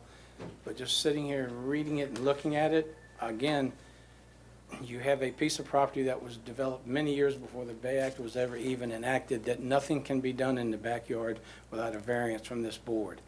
People who see these things and write emails of complaint about them, or opposition, whatever you want to call it, have no idea of the hardships that are placed upon these properties when an ordinance is enacted many, many years after the property was first developed. So I'm not trying to say that they don't understand the ordinance, but in a way they don't, because there's nothing this man can do in his backyard without requiring a variance from this Chesapeake Bay Board. So, and that's because of the hardship that's with that property that's never going to go away. So but they did not reach out to me, no, sir. If they would have, I would have been glad to contact them. Thank you. Looking at the nature of the questions, looks like to me it's more of what's he gonna do? Right. I got one So- question for Mr. Martin. Okay. Mr. Martin, on that, kind of going along with this one opposition complaint, I guess we have, you and Mr. Garrington kind of, I want to say, contradict each other with the buffer restoration from a standpoint of, Mr. Garrington was saying right along the bulkhead, you're saying kind of landward of the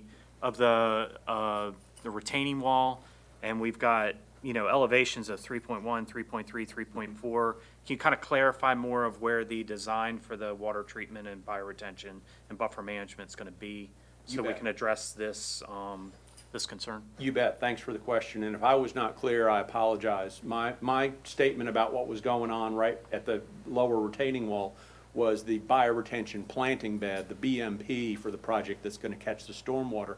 I think what Billy was talking about taking place in the majority of the backyard is the buffer restoration component, two different things. And you've got an 85-foot wide lot, and let's just take that 50-foot seaward buffer there, so 80 times 50 is 4,000 square feet. I know there's some impervious improvements in that. So we basically got 4,000 or a little less square feet of area to put roughly 2,000 square feet of buffer restoration mulch beds, and you all know the planning 1, 2, 3 that we have to do there.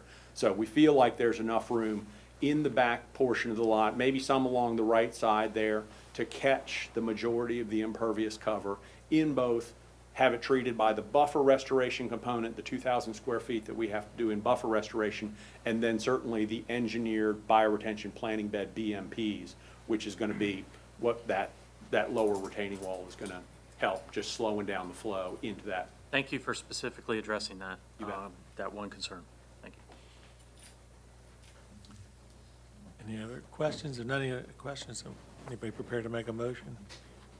I make a motion. I move that the variance of Joe and Susan Martone located at 4413 Jean Street be granted with the 13 reasonable and appropriate conditions offered towards preventing the variance from causing or contributing to a degradation of water quality, as provided in the staff report, based on the following findings as required in section 110 subparagraph hotel of the CBPA ordinance. Granting the variance will not confer upon the applicant any special privilege or convenience not accorded to other owners of property in the Chesapeake Bay preservation areas who are subject to the provisions of this ordinance and are similarly situated, because this is a smaller lot than many others in the area, but multiple nearby homeowners similarly situated in the neighborhood have been granted a CBPA variance to build a swimming pool. While the board acknowledges the statement provided by the applicant's agent, the board reiterates that variance requests presented to the CBPA board are reviewed individually for the merits provided by each application. The board is of the opinion that the proposed improvements would not convey any special privileges to the applicant should they agree to the recommended conditions for this variance request. These conditions require that the applicant provide a means for stormwater management and riparian buffer mitigation that would not otherwise be required if the residential lot was located outside of the RPA buffer. Number 2, staff offers that the encroachment into the RPA on this lot is not based upon conditions or circumstances that are or have been created or imposed by the applicant, but rather is necessitated by the fact that this lot was plotted prior to the adoption of the Chesapeake Bay Preservation Act and the city's CBPA ordinance. Therefore, portions of this lot are within the RPA. Number 3, the variance is the minimum necessary to afford relief because it is a modest request for a small pool, 373 square foot, and pool deck. The board concurs and agrees with the applicant's opinion that the proposed improvements are situated in the most natural place in the backyard, close to the home. Number 4, the variance is in harmony with the purpose and intent of the ordinance and not injurious to the neighborhood. not of substantial detriment to water quality or otherwise detrimental to public welfare, with the introduction of stormwater management coupled with repair and buffer mitigation in an area with underlying soils that are moderately well drained, offers merit towards providing water quality. Fifth and last, the BMPs will treat stormwater runoff as it enters Thalia Creek to manage towards a no net increase in non-pore source pollution load with the analysis and layout of the stormwater management facilities.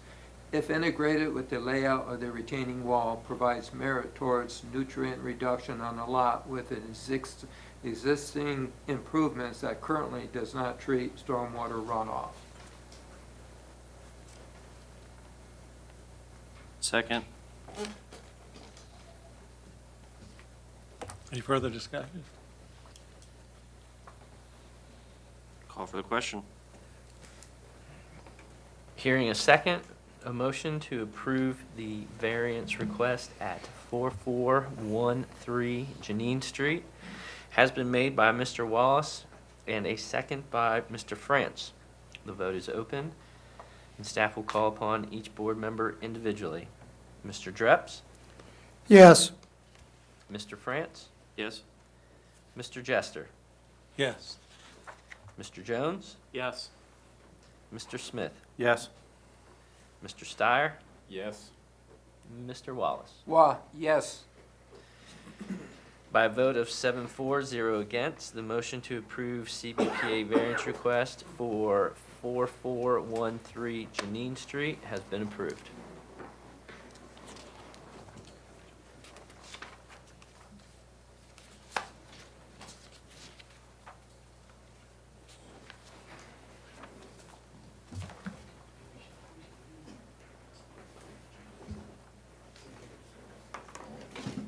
Agenda item number 3, Bo and Aaron McConnell, 1304 East Bay Shore Drive. Great Billy R.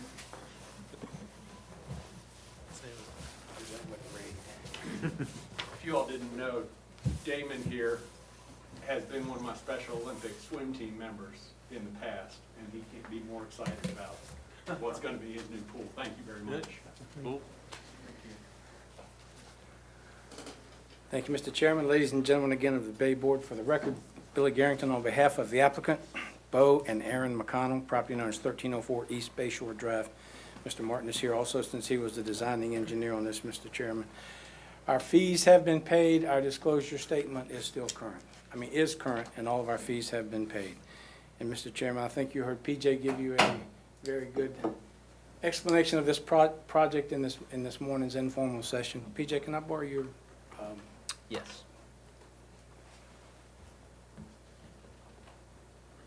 yours doesn't work either. Nope. Got it. Okay. You heard PJ explain to you the request that we have in front of you today, which is for the swimming pool. It was on there. It is? Yeah. Oh, there it is. Swimming pool that you see in the back and the accessory apron pool layout area that goes with it, and also the garage that we're going to be building that's up here off of the private lane, which is Swan Lane, that is out of the board's jurisdiction. Two other quick things we'd like to point out. Number one, originally our access way was going to be down here on what is the southwest side of the property, which would have gone through that low area that you see, which would not have been a good design. PJ had asked us to relocate that to around the other side of it, which is a longer access way on this piece of property, but it is much more environmentally suitable for that property. And also, one thing that you need to point out is about that green hatched area that you see down here on the bottom. That is an area that is prime for the buffer restoration that you do on this piece of property for two reasons. Number one is the elevation of it as to how low it is, and it stays wet pretty much most of the time. But the second thing is that area is going to treat not only the private water that comes off of this property, but is treating a significant amount of public water that comes down off of East Bay Shore Drive.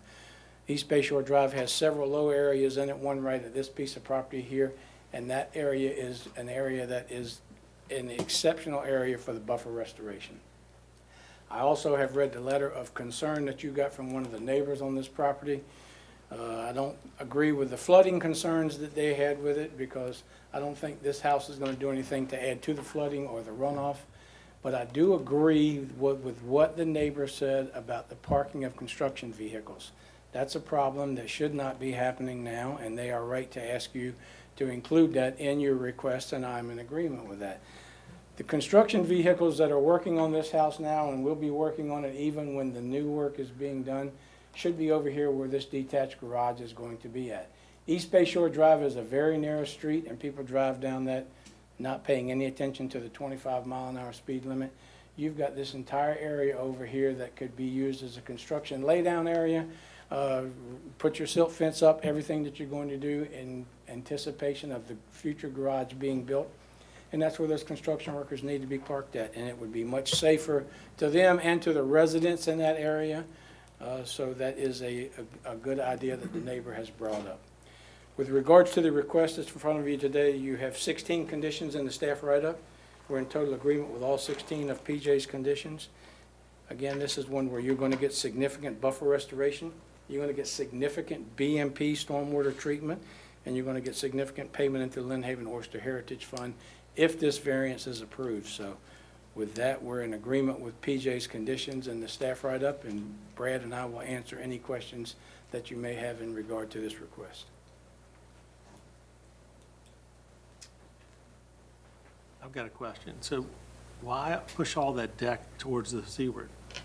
Why can't you go left of the pool? You're talking about this decking that's down here on the point, Mr. Chairman? And you would say place it up here on the west side of the pool?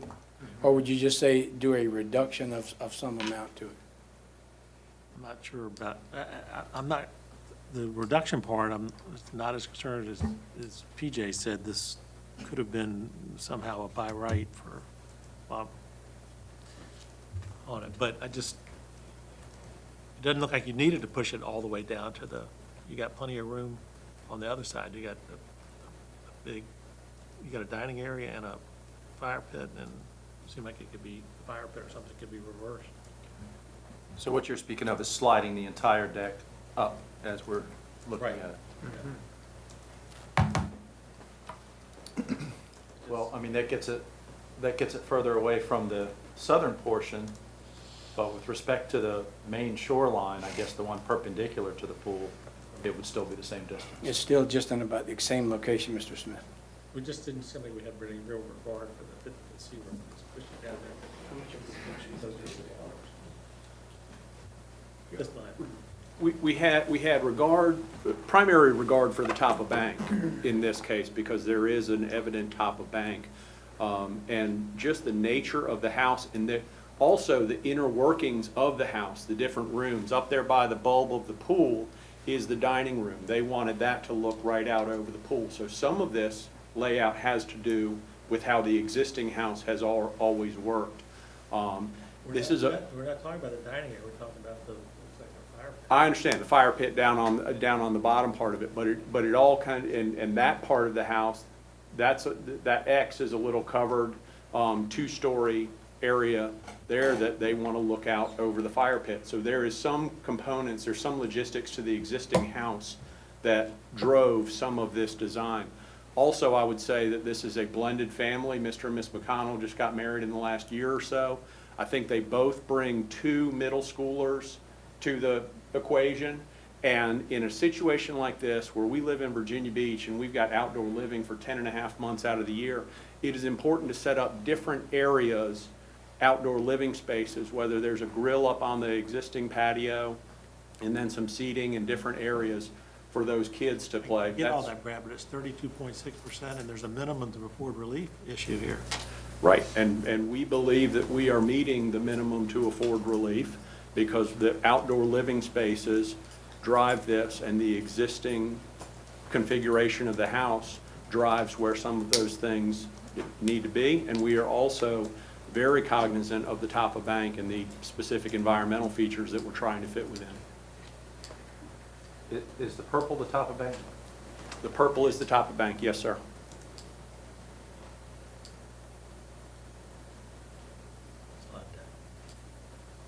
if there's any Did we look at the aerial again? discussion. Yes, sir. Any other questions? Is there any opposition to this application? All right, we're in discussion. I would just say one thing in favor of it is that we're getting 4,500 square feet of buffer restoration, and a lot of that's coming from stuff that's out of the seaward. So we're getting a lot more buffer restoration than we would on a normal project, had that garage and pad not been added. I have a question for the engineer. Mr. Mark, Yes, sir. could you go back to the site plan? Yes, sir. Please, thank you. So the green area there that Mr. Garrington spoke to, where the buffer restoration is going to happen, is that the low point? Is that the actual low point for the dip in the road, in that the water that's coming across the street from the neighbors and that reach on the other side of the street that was discussed is definitely going to be the point source, or whatever you would call it, is adjacent to that? From the driveway, where the purple line extends from the driveway, that is the top of bank, yes. I would say that road drainage is gonna cross across. In that- other words, it's not to that- the right. There is piping to the right. There are pipes that come under the road, and that's what feeds the right down at the very bottom of the page. But when we're just talking about overland flow, yes, there's gonna be flow that goes through that. Now, I wanna make clear, and this goes back to the Martone application, and I appreciate Mr. Jones asking the question. I quite candidly just put that green area on there just to show what 4,000 square feet of buffer restoration looks like on this lot. I did not intend for it to be exactly there. That's exactly the right place for it to be. But I wanted you all to have some feel. Anytime I start doing the calculations and come up with 4,000 square feet, I start thinking, where's that gonna go on the lot? Same thing with the Martones with 2,000 square feet. I should have done it on that plan as well. But that is just a visual geometry of the fact that there clearly can be 4,000 square feet plus 4,500 square feet located on this property, and that's what that is. But that is exactly the right place for a lot of that buffer restoration to go. Mr. Martin, does a fire pit area have to be an impervious area? Or can you have a fire pit that is not impervious placed somewhere else out here that doesn't have to be all located on top of a paver patio? Where I'm getting at is, I think, we understand that you're working with the top of bank and everything. And if this was a new construction, it'd be easy, move this thing back 5 feet. Right. And we're there. But I guess as I'm trying to grasp is, can they work on that area and design it in a different way and work with PJ for some of the buffer restoration to use, river rock or something like that around there with some paving stones or something like that that are 50% impervious to get what they're working on, but, and work it out to where, maybe we can just get that.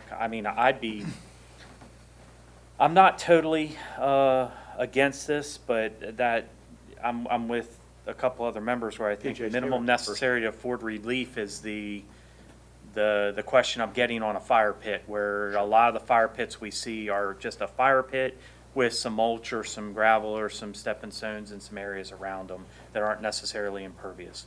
Absolutely, and that is the intent for the entire decking system. I don't know if you all are aware, but Mr. McConnell's family is Nansman Precast. The entire 1,700 square foot deck is going to be pervious pavers. I mean, brick pavers. It's not going to be concrete, but the challenge with doing these calculations and creating these exhibits is the CBPA board and the CBPA ordinance treat pavers or gravel or rooftop as exactly the same. So that's just what we are forced to calculate it as. So we calculate the entire thing as 100% impervious, even though, in this case, 1,700 square feet of that deck is going to be pervious pavers that is not going to be a full runoff situation. So we are absolutely going to accomplish that. If we're talking about, and I believe the numbers are, for the 30,000 square feet of this lot that is in the RPA, if we reduce by 300 square feet, we'll bring those numbers down 1%.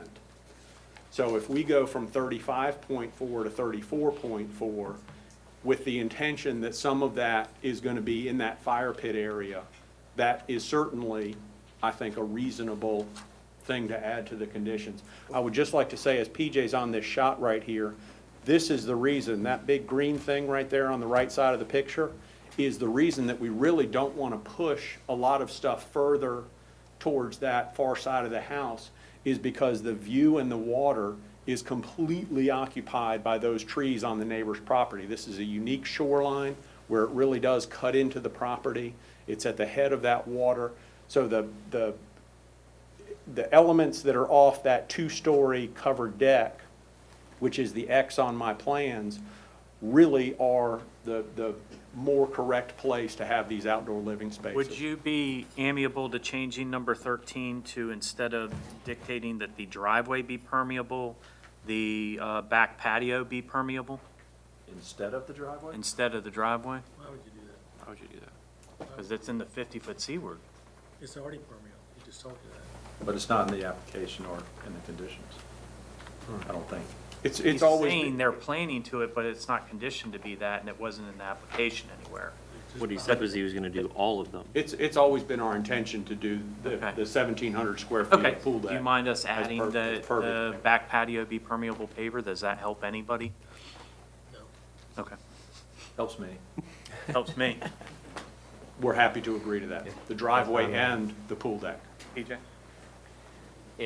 If I may add in, if it's a direction that the board would like to take with regards to the driveway and the pool deck, it makes it much more manageable for staff when reviewing the site plan that does get conditioned, since it's just called out as pool deck on a site plan.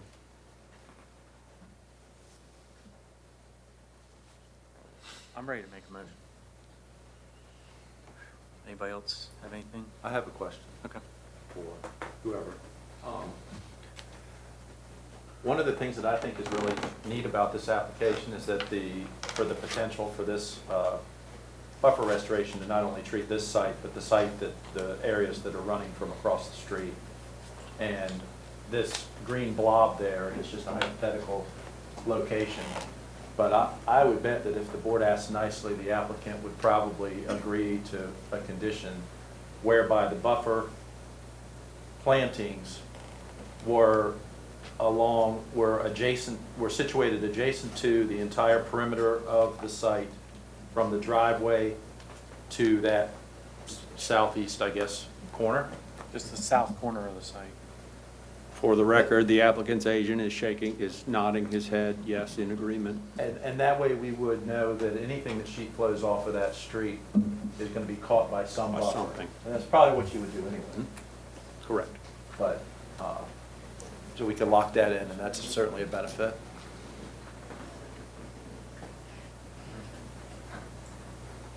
And whether that needs to be a condition or not, you're looking at the design engineer who's doing this. That's where the buffer restoration's gonna go. So the driveway, So, I mean, there's a big difference between it being halfway, half of that linear footage or the Absolutely. whole distance as far as the tree board. Allowed to count. Absolutely. I'll go ahead and just make my comments while we're in discussion rather than after the motion, because the comment's going to be the same. I don't think that this meets our test of minimum afford relief. I think that, while I understand the intent and the architectural features of the existing building that they're trying to be reflective to, there's more than enough room to navigate this site, include these features, limit the size of the pool deck so that they did respect the 50-foot buffer, or at least respected it a lot more than they have with this. It's just a little more of a push than it needs to be for this particular application and this particular site. And so whether, you can make your motion however you'd like to make it. I would not vote for it the way that it's situated right now. I don't think it meets the test.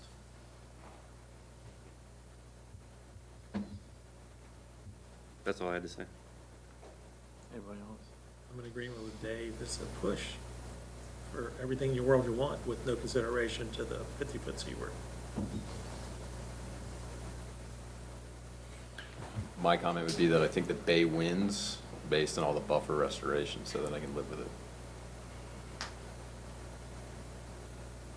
I would agree with you. In terms of feet, what is the distance beyond the 50-foot? How far past the red dotted line are we going? If this is approved?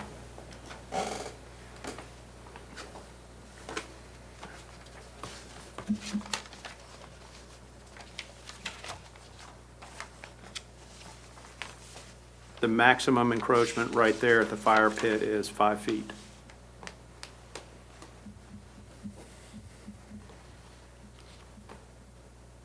I'm sorry, wait. I apologize.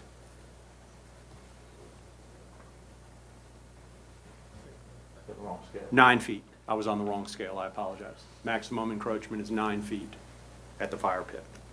That would be basically to the heading northeast off of that line there. Correct, yes, right towards the dock. What's that down on the water? Are they making improvements there, or is that existing? Is that riprap? That's all existing, not gonna change.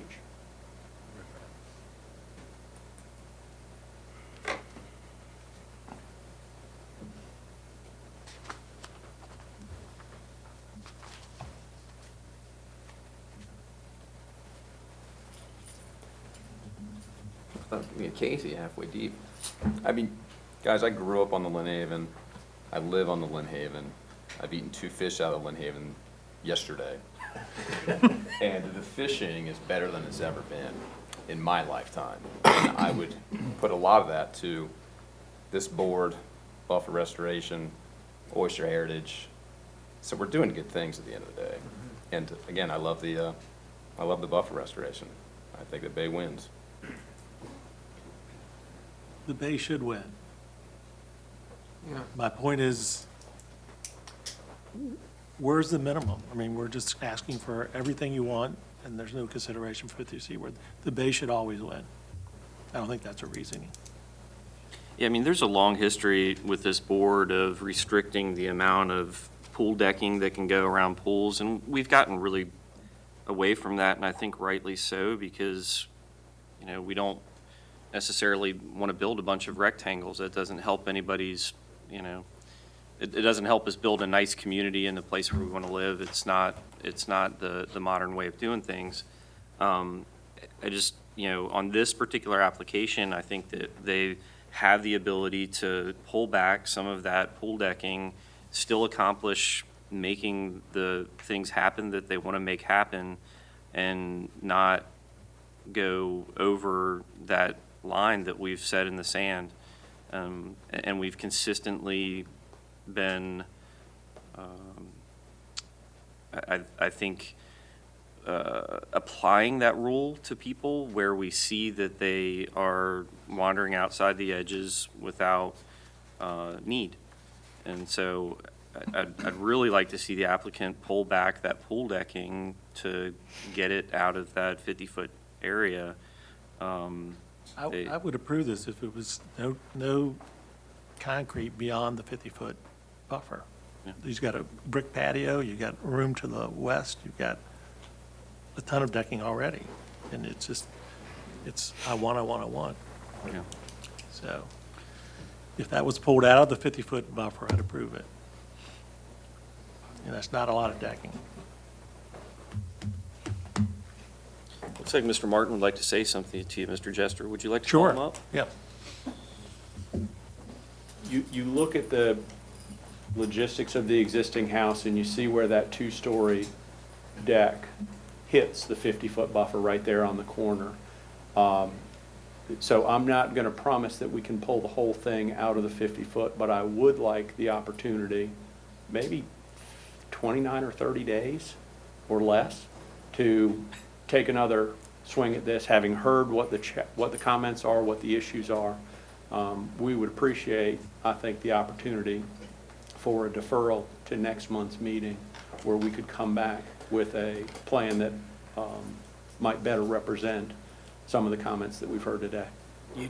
You have a lot of my support if you pull that fire pit off of there. Yeah, I think if you want to defer for 30 days, this makes good sense. That's what we would request is it's not quite a 30-day deferral since we're 20, well, sitting here on the 10th of September. But we will certainly love to come back to next month's meeting. I move that the board grants the 30-day deferral. Second. Call the question.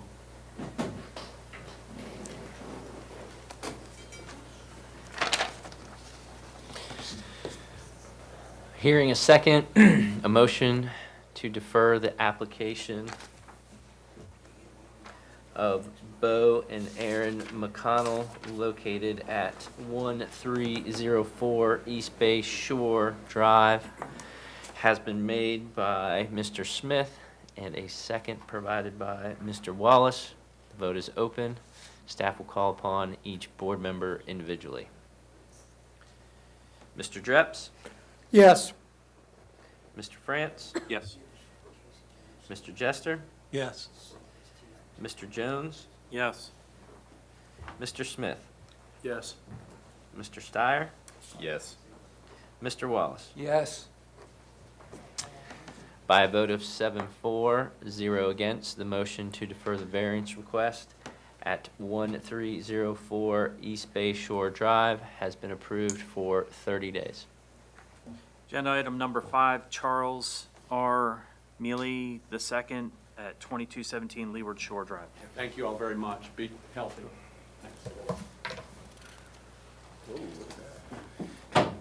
Thank you, Mr. Chairman, ladies and gentlemen of the Bay Board. For the record, Billy Garrington on behalf of the applicant, Mr. Charles Mealy, property known as 2217 Leeward Shore Drive. His disclosure statement is current. All of his fees have been paid, and we thank you for hearing this request today. Mr. Jones, I specifically heard some questions that you asked about this in this morning's informal session, and I thought those questions were very good. Number one, this case will not go to the Bay Board the Wetlands Board, because there is no wetlands involved in it. It's all subaqueous bottom, and it's also a man-made canal. But with regard to the concern about the two boat lifts being adjacent of each other, and if that would restrict access in that waterway, that's something that the Corps of Engineers will definitely take a look at, because that's in their jurisdiction. They want to make sure that our boat lift is not coming out so far as to restrict other people upland from this to get in and out of that canal. So that is something that will get taken care of. It's not on in this board's purview as to where that boat lift is located at, obviously, but somebody will be taking a look at that at the Corps of Engineers. I did Mr. Mealy's variance originally back during the old regime, and I don't want to say anything bad about the old regime, but this condition about bulkheading and riprapping, where they say that if and when your shoreline is rehardened, it has to be a riprap. If that was a natural shoreline there, I would agree with that condition 100%. But the fact that you have a bulkhead that's already there that is significantly out of the water, you're talking about 8 feet out of the water. So when you start doing a 2-to-1 slope, you're either going out into the waterway a significant way, or you're going up into this man's backyard by almost 16 feet, cutting that bank and hauling all that away. That doesn't come anywhere close to meeting the requirement of the minimum necessary to afford relief. You have just doubled or tripled the amount of land disturbance that you have to do, not to mention all of the BMPs and the landscaping that you would take out in this man's backyard as a means to bring that, all of that vegetation that you see would be impacted when you cut this whole backyard way up in this area here in order to put that riprap revetment in. The most logical way to do it is to go 2 feet out in front of it with a new bulkhead. It's going to be a vinyl bulkhead that has a much longer life expectancy than the wood bulkheads that you put in, but that is the reasonable way to improve this piece of property. So PJ has looked at it and recommended approval based upon that condition. We're here today to ask for your approval. I don't have any objections. I just had a couple questions because of the neighboring properties and that right there. Correct, and we are going to make sure that that gets taken care of with the Army Corps of Engineers as far as that, but I can understand the neighbor's concern about not, That the neighbors had the riprap, but That's this right. one doesn't. And looking at the aerials, this one's already out, so presumably there might have been one or two bulkheads that before, I didn't know, so. you look at that's how why. high that thing is, you're either gonna go significantly out into the waterway, or you're gonna take 16 feet of his backyard away, which is gonna be at a tremendous expense to hardening of this shoreline. Now, if this was a natural shoreline, I would agree with it 100%. If I could give him one piece of advice, don't leave the pool drain, sticking out through the backyard and going over the bulkhead into the water. When the Not a city, very smart At least move. when the city's. when the city's coming back. Yeah, when the city's coming by to do it. So put it in your BMP bed. Spoke with him out in the field with regards to that. He was just using that hose to tie his boat up. It Yeah. had nothing to do with the pool. Yeah, it was a bumper on the pylon. Yeah, I apologize for that, and we're here to ask for your approval so that this bulkhead can be replaced. Mr. Garrington, same question I had earlier today. We had a citizen write in and ask a question about the application, and all things aside in our jurisdiction and not, have you had any ability to reach out to that citizen and have any conversations with them? No, sir, I haven't, but again, looking at his concern, I think, is with the placement of Mr. Mealy's boat lift not being right adjacent to his, so that other people can get up and down that waterway. And again, the Corps of Engineers is going to decide that for this joint permit application before it's approved.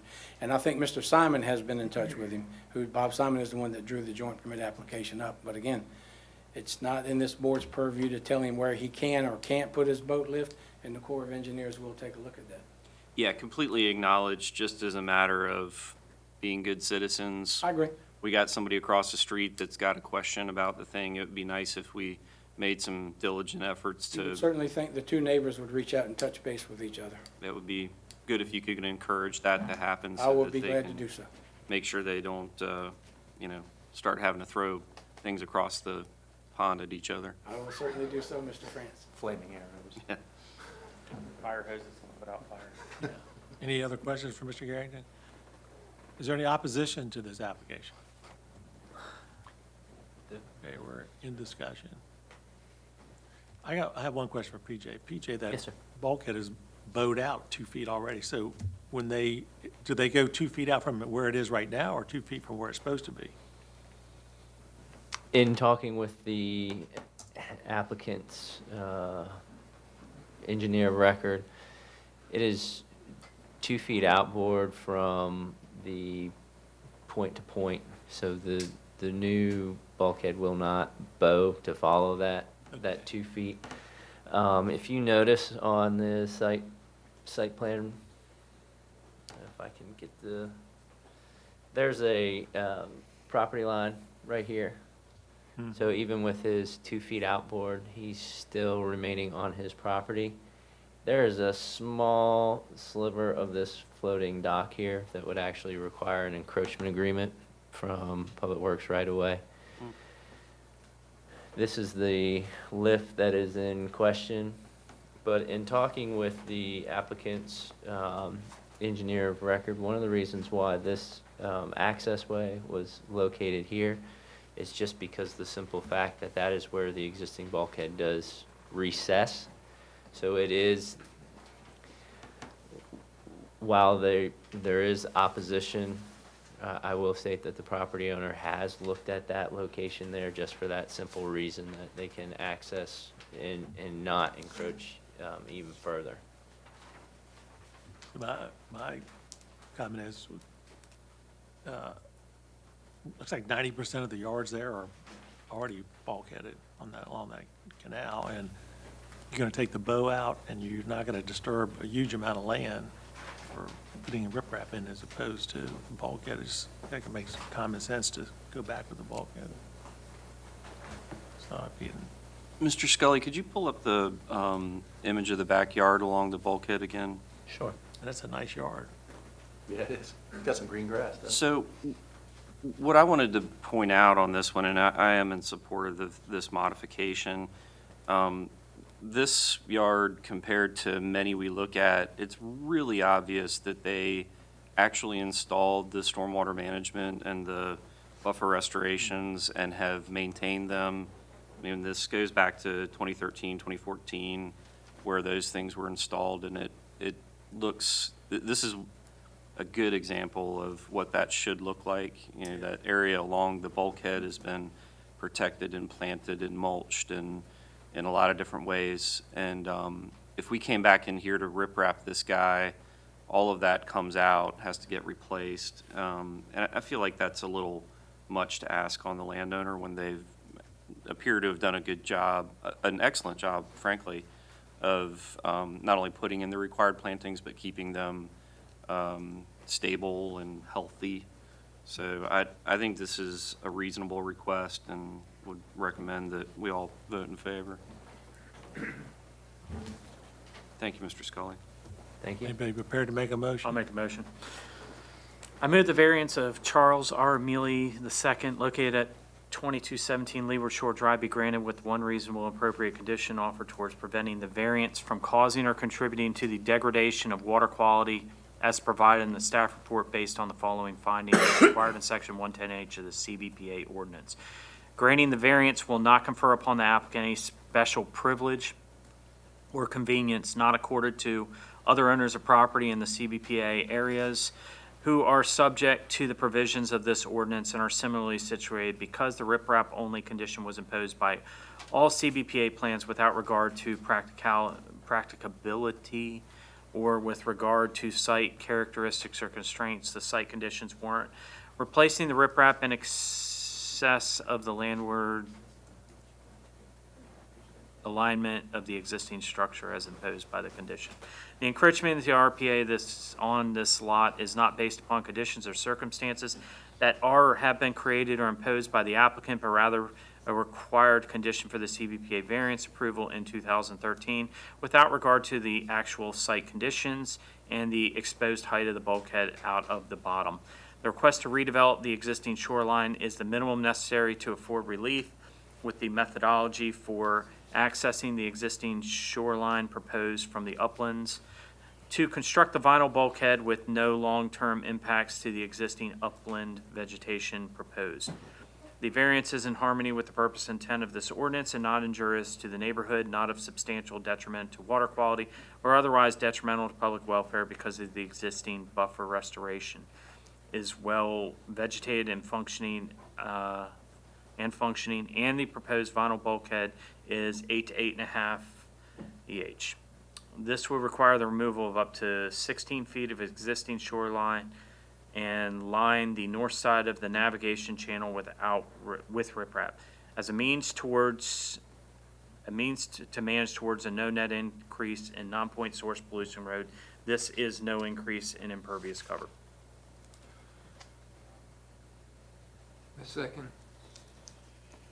Any other discussion? I'd just add that when staff stopped putting that in the recommendations as far as how one should harden the shoreline if and when, and the reason for that was that there was, most of the board felt that that was not in our jurisdiction to mandate that, and that it was probably not enforceable. And so that's why we don't do it anymore. Okay. Ready for the vote? Call for the question.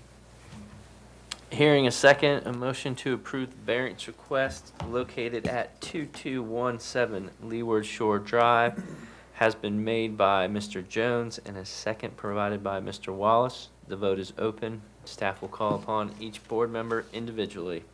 Mr. Dreps? Yes. Mr. France? Yes. Mr. Jester? Yes. Mr. Jones? Yes. Mr. Smith? Yes? Mr. Steyer? Yes. And Mr. Wallace? Yes.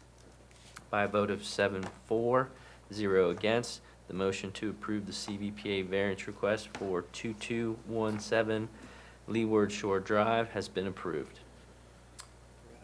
Agenda item number 6, Peter and Catherine Bosma at 1952 Twin Cove Road. Thank you, Mr. Chairman, ladies and gentlemen of the Bay Board. For the record, and for the last time today, I promise you, Billy Garrington, on behalf of the applicant, Mr. and Mrs. Peter Bosma, property known as 1952 Twin Cove Road, disclosure statement is current. All of his fees have been paid. Mr. Chairman, I do have Mr. Bozeman here in the audience also in attendance today, and I'm sure he is here in support of this request in front of you today. Property is known as 1952 Twin Cove Road. I don't know if any of you have had a chance to actually go out in the field and visit this piece of property. But as you heard PJ tell you in the informal session, it is a pretty unique peninsula lot, and it certainly is. I've been living in Virginia Beach all my life. I never knew this property was even back there until I actually had to look it up on my GPS and find it when it came time to post the signs. Got a peninsula lot that is heavily wooded, has a pretty natural shoreline, extensive natural shoreline. I think PJ said somewhere in the neighborhood of about 700 feet. Mr. and Mrs. Bozeman are planning certain improvements to the property itself. The total amount of lot coverage on this piece of property will increase to 20%. So in PJ's estimation and our estimation, we agree with him too, that leaves 80% of this lot that is going to be in a natural state. You're going to have natural buffer out there, bushes, trees, shrubs, non-hardened shoreline, living shoreline all the way around this piece of property in return for allowing 20% of the lot to be dedicated to impervious cover. The 50-foot seaward portion of the buffer impacts this piece of property on both sides because you got water on both sides, so it's impossible to not encroach into the seaward portion of the buffer with some of these structures. So we've tried to keep as many of them out of the seaward portion of the buffer as we can, but we couldn't keep them all out, especially the wood deck that is on the back of the property. That will have the sand and gravel underdeck treatment underneath of it. But again, it is encroaching into the seaward portion of the buffer because of how the buffer impacts the property on a house that was built back in the 40s. So in PJ's staff write-up, there are 17 conditions attached with this request. We're in total agreement with that. Again, you're going to have an enormous amount of natural buffer left on this piece of property. You're going to get extensive buffer restoration. You're going to get extensive stormwater treatment and payment into the Lynn Haven Oyster Heritage Fund as a result of what Mr. and Mrs. Bozeman are asking you for permission to do. So with that, we will be glad to answer any questions that you may have on this request. Questions for Mr. Garrington? Thank you. Any opposition to this application? Okay, we're in discussion. I actually like this application a lot. I thought they really worked hard on this, within those, all the boundaries. I mean, there is a decent-sized deck, but it doesn't go beyond the existing boundaries of the existing house on the one side. It does go out on the other. Yeah, if I could, my only hang-up with this, and I'll give you this as 20%, and there's been a lot done to keep into the less sensitive areas, a lot done. The wood deck is just, again, I feel like I'm getting a thumbstick in my eye. It's so far out into the buffer when we already have a pool and pavers and a fire pit. I guess it's hung off of that way to be responsive to the existing house, but there's no patio or anything off the backside of the house there today that we're redeveloping or making more modern or anything. So, if it weren't for the wood deck, I think it's a slam dunk. And I'm just having a hard time with it, just the size of it. Well, it's almost 860 square feet. wood deck. It's, I mean, it's pretty big. yeah, So I guess I'm looking to the board members, like somebody convinced me that that wood deck needs to be that large.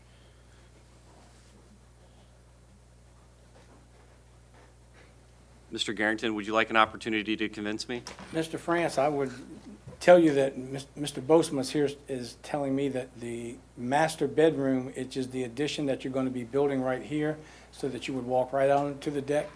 But not to try to not answer your question, I would put it back on you and say, well, is there any amount of reduction of that wood deck that would satisfy your concern about it being too big?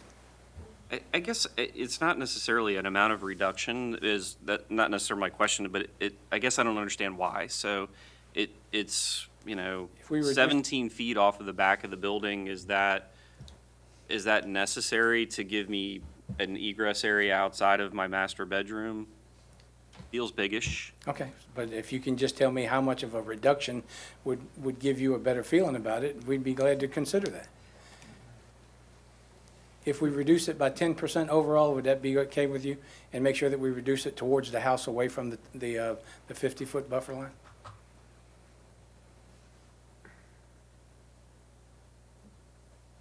Yeah, I'm not in the business of telling you what it is that you need to do. I think if you want to offer up something, Okay. then, We reduce it tell by- me what your thoughts are. We would reduce the deck by 10% and make sure that the reduction goes towards the seaward portion of the seaward line, so that, again, we're getting it closer towards the house. Okay. But the explanation for why it's there is because? Come on. This is Mr. Bozeman. He was sworn in. He's the owner of the property. Thank you, Mr. Bozeman. Good morning, Mr. Chairman, Mr. France. This is our forever house, and my wife, who's not here today, always wanted a large deck, so that's what you're seeing there. We are amenable to reducing the size. The property looks out towards the water. We're an outdoor family. We plan on spending a lot of time, as that being an outdoor space, so. What was driving that specific size or configuration? That's what I'm trying to get my head around. What's So- the justification for making it that size? So we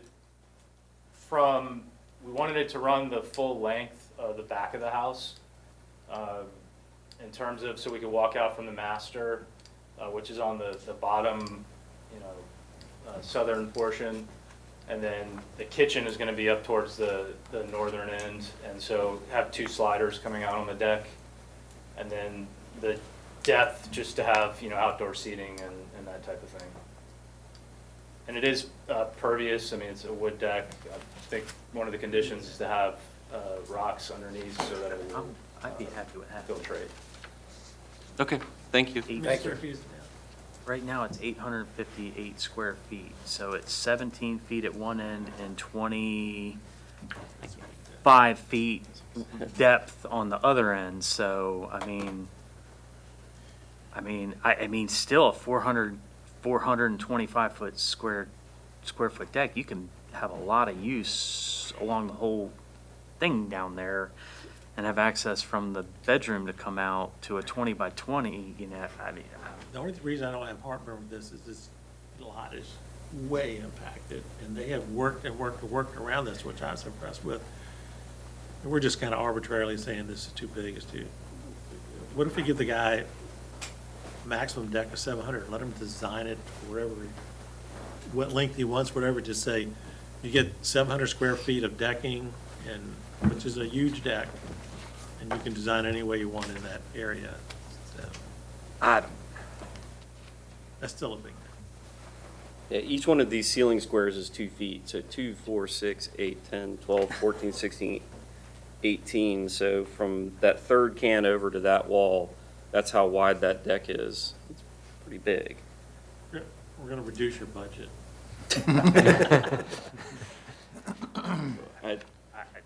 Again, I am beating them up over something that maybe I shouldn't, because, they're not coming in here trying to subdivide the lot. They're being pretty respectful of the rest of they're at 20%. I'm not gonna follow my sword on it, but if they're voluntarily reduce it by some percentage, or if they wanna, I don't know. Why don't you talk to your client for a second and ask him what? I'd rather see the big deck than a, 25, 30% impervious cover, which Yeah. we see all the time. Fair point. You know. Yeah, fair point. And it is, Regardless of where that cover might be. Yeah. I mean, because it is going to be treated, it is going to be, Yep. I Water think- will get through. I think sometimes we get hung up on the where instead of the what. You know, Yeah, It's 10 but- feet closer to the water to me, as long as they're being judicious about how they implement it and how they install it, and you have your buffer restoration. You know, I'd rather see less feet closer to the water sometimes than more feet further.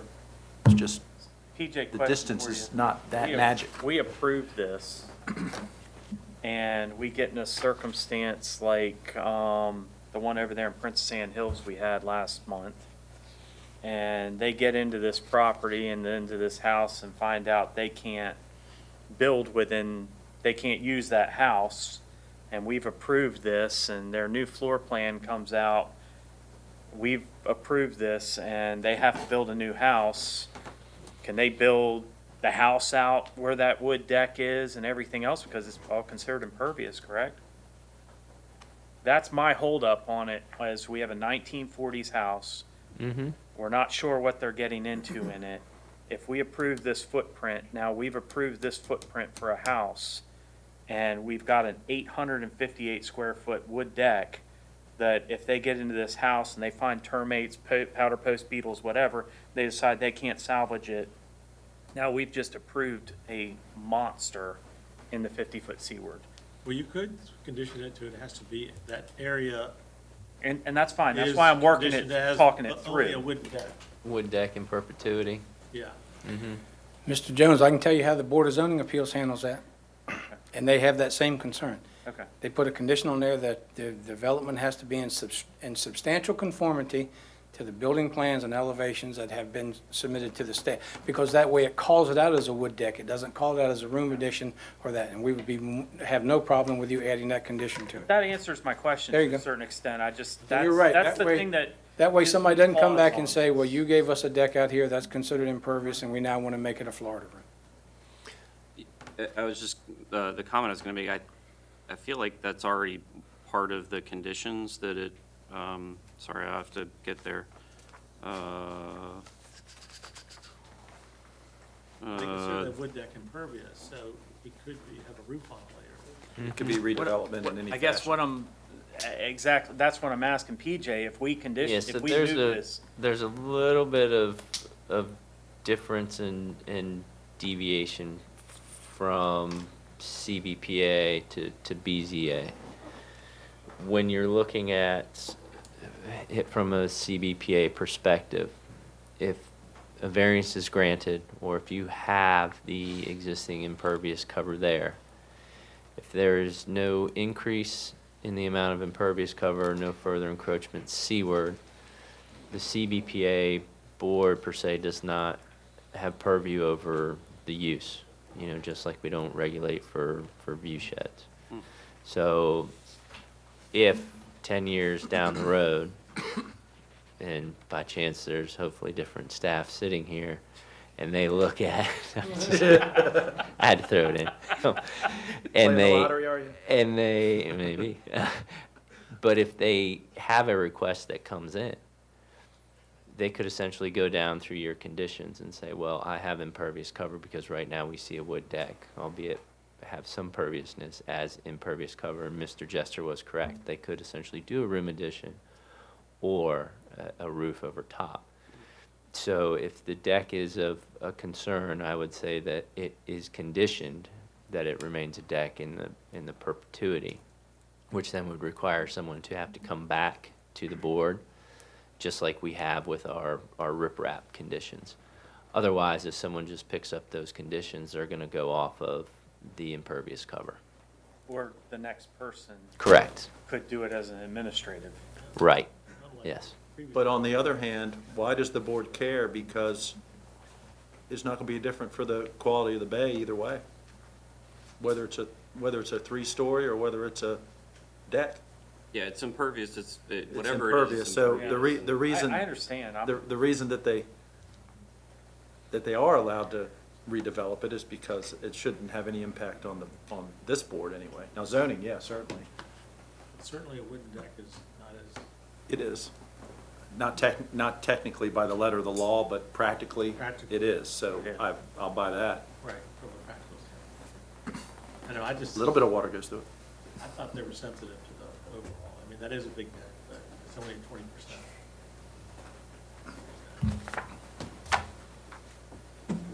I guess in some ways, and what Casey's getting at, and what we're all dancing around a little bit is, you know, once that impervious area is claimed from the buffer, it's pretty much gone. You know, once we approve this, it's gone.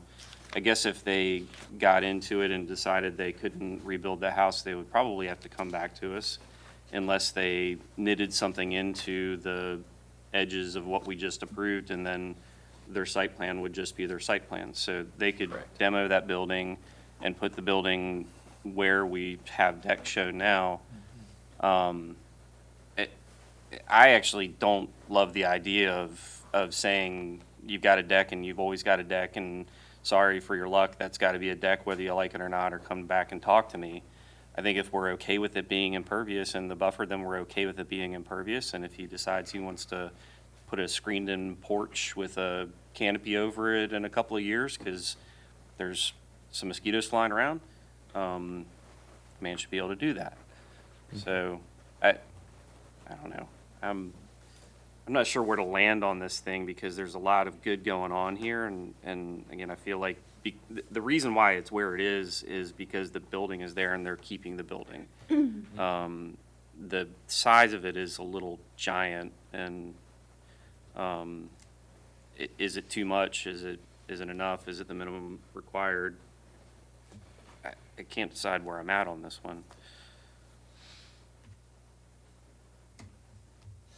Yeah, because you're starting to split hairs then. Okay, so it has to stay a deck, but can it be an elevated concrete deck, or does it need to? I'm not be splitting a hairs wood? on that. No, think I it's- didn't mean you. I meant we as a whole. Yeah. If we start doing that, we shouldn't go down that road, I don't think.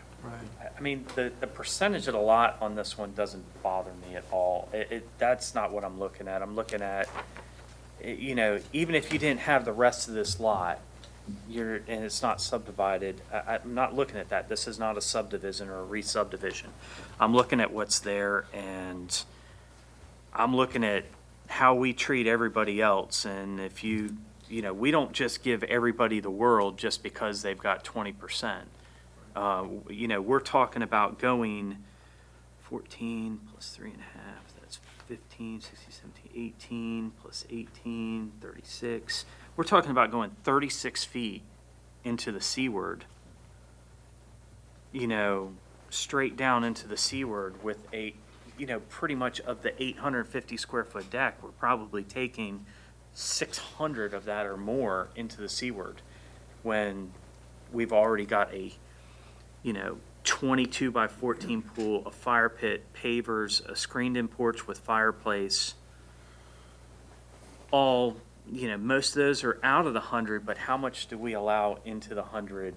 I mean, into the 50, and I don't. EJ, could you go back to the I Yes. don't know. Sorry, I didn't mean to interrupt you. Seven. Is that the north arrow in the top right-hand corner? Is that what I'm looking at? Yes, that is correct. I'm prepared to make a motion. Agrees. Go ahead. I move that the variance of, sorry, I thought I was prepared. Am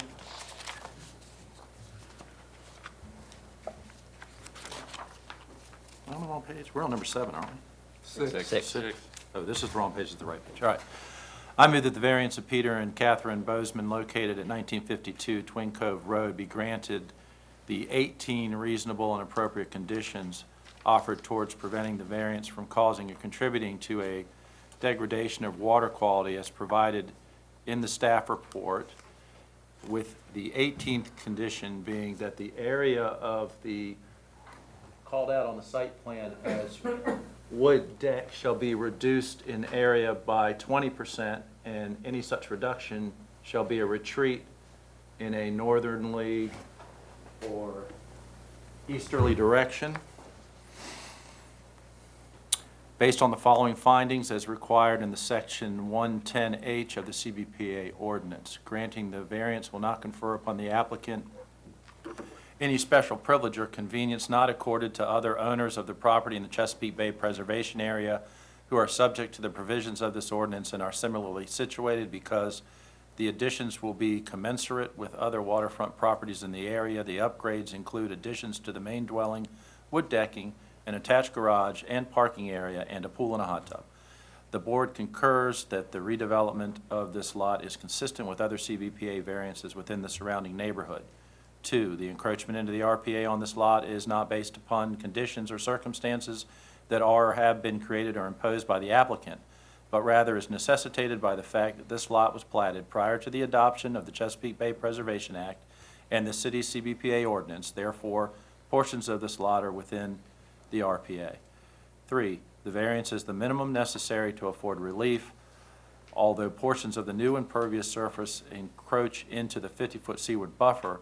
Approximately 80% of the lot will remain in a pervious condition, with approximately 722 linear feet of the 50-foot seaward buffer remaining undisturbed. 4, the variance is in harmony with the purpose and intent of this ordinance and is not injurious to the neighborhood, not of substantial detriment to water quality or otherwise detrimental to the public welfare, because the existing home was built long before the Bay Act, and the applicants have very few options to upgrade the residence. The applicant, we concur with the applicant's feelings that the project will not lead to a degradation of water quality. In fact, with the mitigation measures that will be included, we agree that the applicant will effectively enhance water quality post-construction. The applicant will be including stormwater treatment where there is none presently.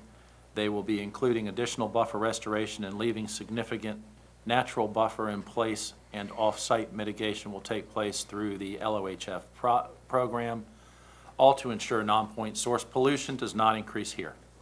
As a means to 5, as a means to manage towards a no net increase in non-point source pollution load, 80% overall post-construction cover of the lot will remain in a pervious condition. The installation of both structural and non-structural best management practices for stormwater treatment will be utilized, and approximately 722 linear feet of the 50-foot seaward buffer will remain in a natural state. Second. Okay, so we have additional discussion. I just have one thing, because, we just basically made the previous applicant go back to the drawing board because they're doing the same thing. They're in the 50-foot seaward, so there's some consistency here in that. I've struggled with just that. Yeah. Substitute motion? Well, I'm just saying, Mr. Garrington, is your client okay with this? Yes. Rather than defer and redesign or something? Okay, all right. I think every application has to be viewed independently, and this Yes. one is, and the 20% is what kicks me over on this one Yeah. versus the other. I'm good with your motion. So that is, no other discussion? Want to vote? I'm gonna support it. I still think the size of the deck is a little bit higher than the minimum necessary to afford relief, but I'll give them, leaving the site naturalized and just overall size of the site, not being a redevelop, not being a Right. re-subdivision and I agree. everything else, that's putting me over too. Okay. All right, let's go ahead and vote. Hearing a second, a motion to approve the variance request at 1952 Twin Cove Road has been made by Mr. Smith, and a second provided by Mr. France. The vote is open. Staff will call upon each board member individually. Mr. Dreps? Yes. Mr. France? Yes. Mr. Jester? Yes. Mr. Jones? Yes. Mr. Smith? Yes. Mr. Steyer? Yes. And Mr. Wallace? Yes. By a vote of 7-4-0 against, the motion to approve the variance request for 1952 Twin Cove Road has been approved. Mr. Chairman, members, thank you very much, as always, for your deliberations. Right up. Hope his wife's not too mad at us. What's that? Hope his wife's not too mad at us. Yeah. We just, tell your wife to save you some money. Yeah. She can buy teak furniture now. Yeah. All right, restoration agenda number 10, 2809 Crusader Circle.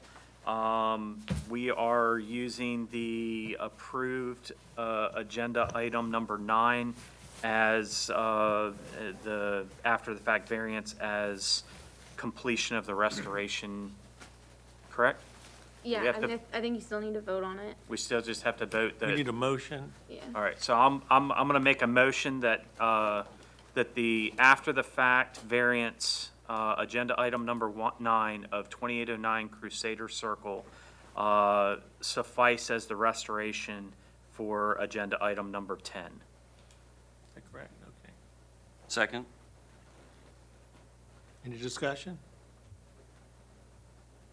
I'd like to say something, especially because the applicant has had to sit here through several hours worth of us deliberating on other items. I do appreciate you actually staying and being part of the entire process. I've always felt like this was not a real egregious thing. It was something that was done a little out of ignorance, and the amount of restoration that's happened on the site really speaks to the man's character and what he's done. I hope that you feel like, although we had to find you and take you through the process, that we've been fair with you. I think you've done a good thing and will continue to do good things for our community, and I thank you for that. Appreciate that. Thank you. I'll reiterate that, and, but with commercial construction, I think the bar is set a little bit higher from a standpoint of what needs to be accomplished to build something.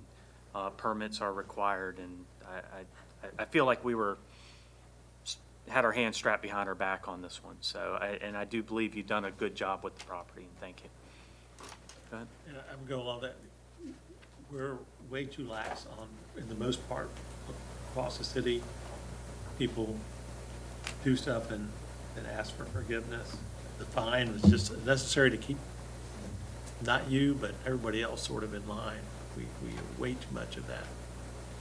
So if the building inspectors find everybody that didn't have the proper permits, we probably have permits like you're supposed to. They just don't do it.